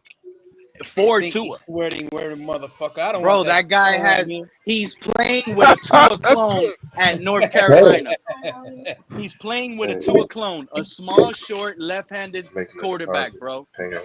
It looks just like Tua. Oh, can we say what Belichick will bring to us, bro? I happen to think Belichick. I happen to think he probably bring maybe a little bit more physicality. Definitely some accountability, and definitely command respect of his team, bro. That's what he would do. I look at it like this, you know what the problem is? A lot of the fans want to cry because, you're going to let Belichick break Shula's record? I don't give a fuck. That's not why I'm on it. Let me tell you why I'm on it. It was the same thing when they had questions. Belichick bring a Super Bowl over here. I'm going to tell you right now, if we got Belichick as a coach, we're not going to have these discussions about who was the guy responsible for firing him. Who was the guy responsible for drafting him? Bill Belichick. Everyone knows where the responsible. Hey Pete, let me explain it to you this way, bro. Let me explain it to you this way, Pete. 25 years old. We had these exact same kind of conversations a couple years ago when there was the rumors around Tom Brady coming here. Could you really imagine Tom Brady come in here after your whole childhood? Like, he basically started when y'all were in diapers, like sticking popsicles down your diaper, and then you got to elementary school, bro, and he started taking your lunch money. He stole your homework in middle school, bro. Cat in the Hat. A real Cat in the Dolphin Hat. fan would never say Like, that. he ruined your childhood, man. Okay, 20 but years. Cat in the Hat. Let me A tell real you, fan will never when allow those that. allegations were going around, I was saying exactly what you said. No, Tom Brady could never play for us. I hate Brady. Everything you said, that's the reason. That's what I was saying why I didn't want Brady here in Miami. I wish I could take those bad takes back. I wish we would have got Brady. Those are not bad takes. We needed Brady. Right. So sitting here as true Finn fans, like, yeah, that's a whole lot to imagine. What if it does happen, bro? Like, how do we root for that? How do we root for that as Finn fans if it happens? Imagine if Bill Belichick does come here next year. I mean, eventually, kind of had eventually. If we're gonna talk about like now, we're talking like shit like that, right?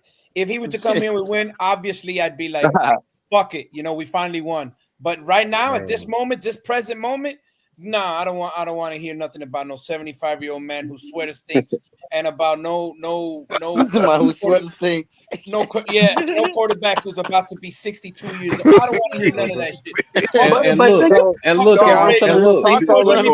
Here go another thing. Let's look at some possible candidates that we could be looking at for next year. We sitting here talking about Tua, him having an identity crisis. Tell me Bill Belichick is not having identity crisis with that 25-year-old on his Yes. That young girl. Yes, that young girl. And that young girl got him by the balls. I'm sorry to say that. That tells me, honestly, that Bill Belichick is probably on a timeline, bro. Yeah, like we were, man, hell, now leave him where he be. Him and his damn identity crisis can stay at where he is.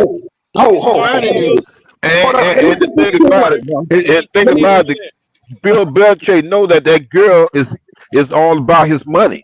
Yeah, he's still doing it. He knows, but That's sick. Bill Belichick is a sick freak, bro. That guy was winning Super Bowls when that girl was born, bro. He was winning Super Bowl when that girl was born. You guys don't realize Bill Belichick and his girlfriend got a connection. They wear the same bras. So you know what? That brings love and unity to a relationship. I never do it, but I'm just saying. Am I getting this shit right? Don't bring Belichick here because he got a 25-year-old wife. No, it's not. Don't bring him because he got a 25-year-old. Once again, Fred, you misunderstood the conversation. Don't bring Bill Belichick here because he has an identity crisis. Yeah. He's a 73-year-old man dating a 25-year-old. Tell me that's not identity crisis. Bro, how old is Andy Reid? How old is Andy Reid? I don't give a shit. I don't know his life story. You see, hey, y'all see this shit with Fred, right? Y'all better be careful. Y'all better be careful with y'all daughters around Fred. 25 years old. 25 years old is a fucking young lady, bro. What's the problem? Y'all better be careful with y'all daughters around Fred. 25 years old. 25 years old is a young lady. 25 years old is a fucking young lady. What they got to do with him coaching and bringing stability to the team? What kind of stability is he on? Fred, what kind of stability is he on? 73 years old, dating a 25-year-old woman. This man is at least 50 damn years older than her. Stop hating on him, man, because he got a 25-year-old. Ain't nobody hating, motherfucker. We speaking motherfucking facts. Fred, listen, that young girl that's with Belichick, she's there because of the money. She also makes decisions from him. She tells him what to do. So what?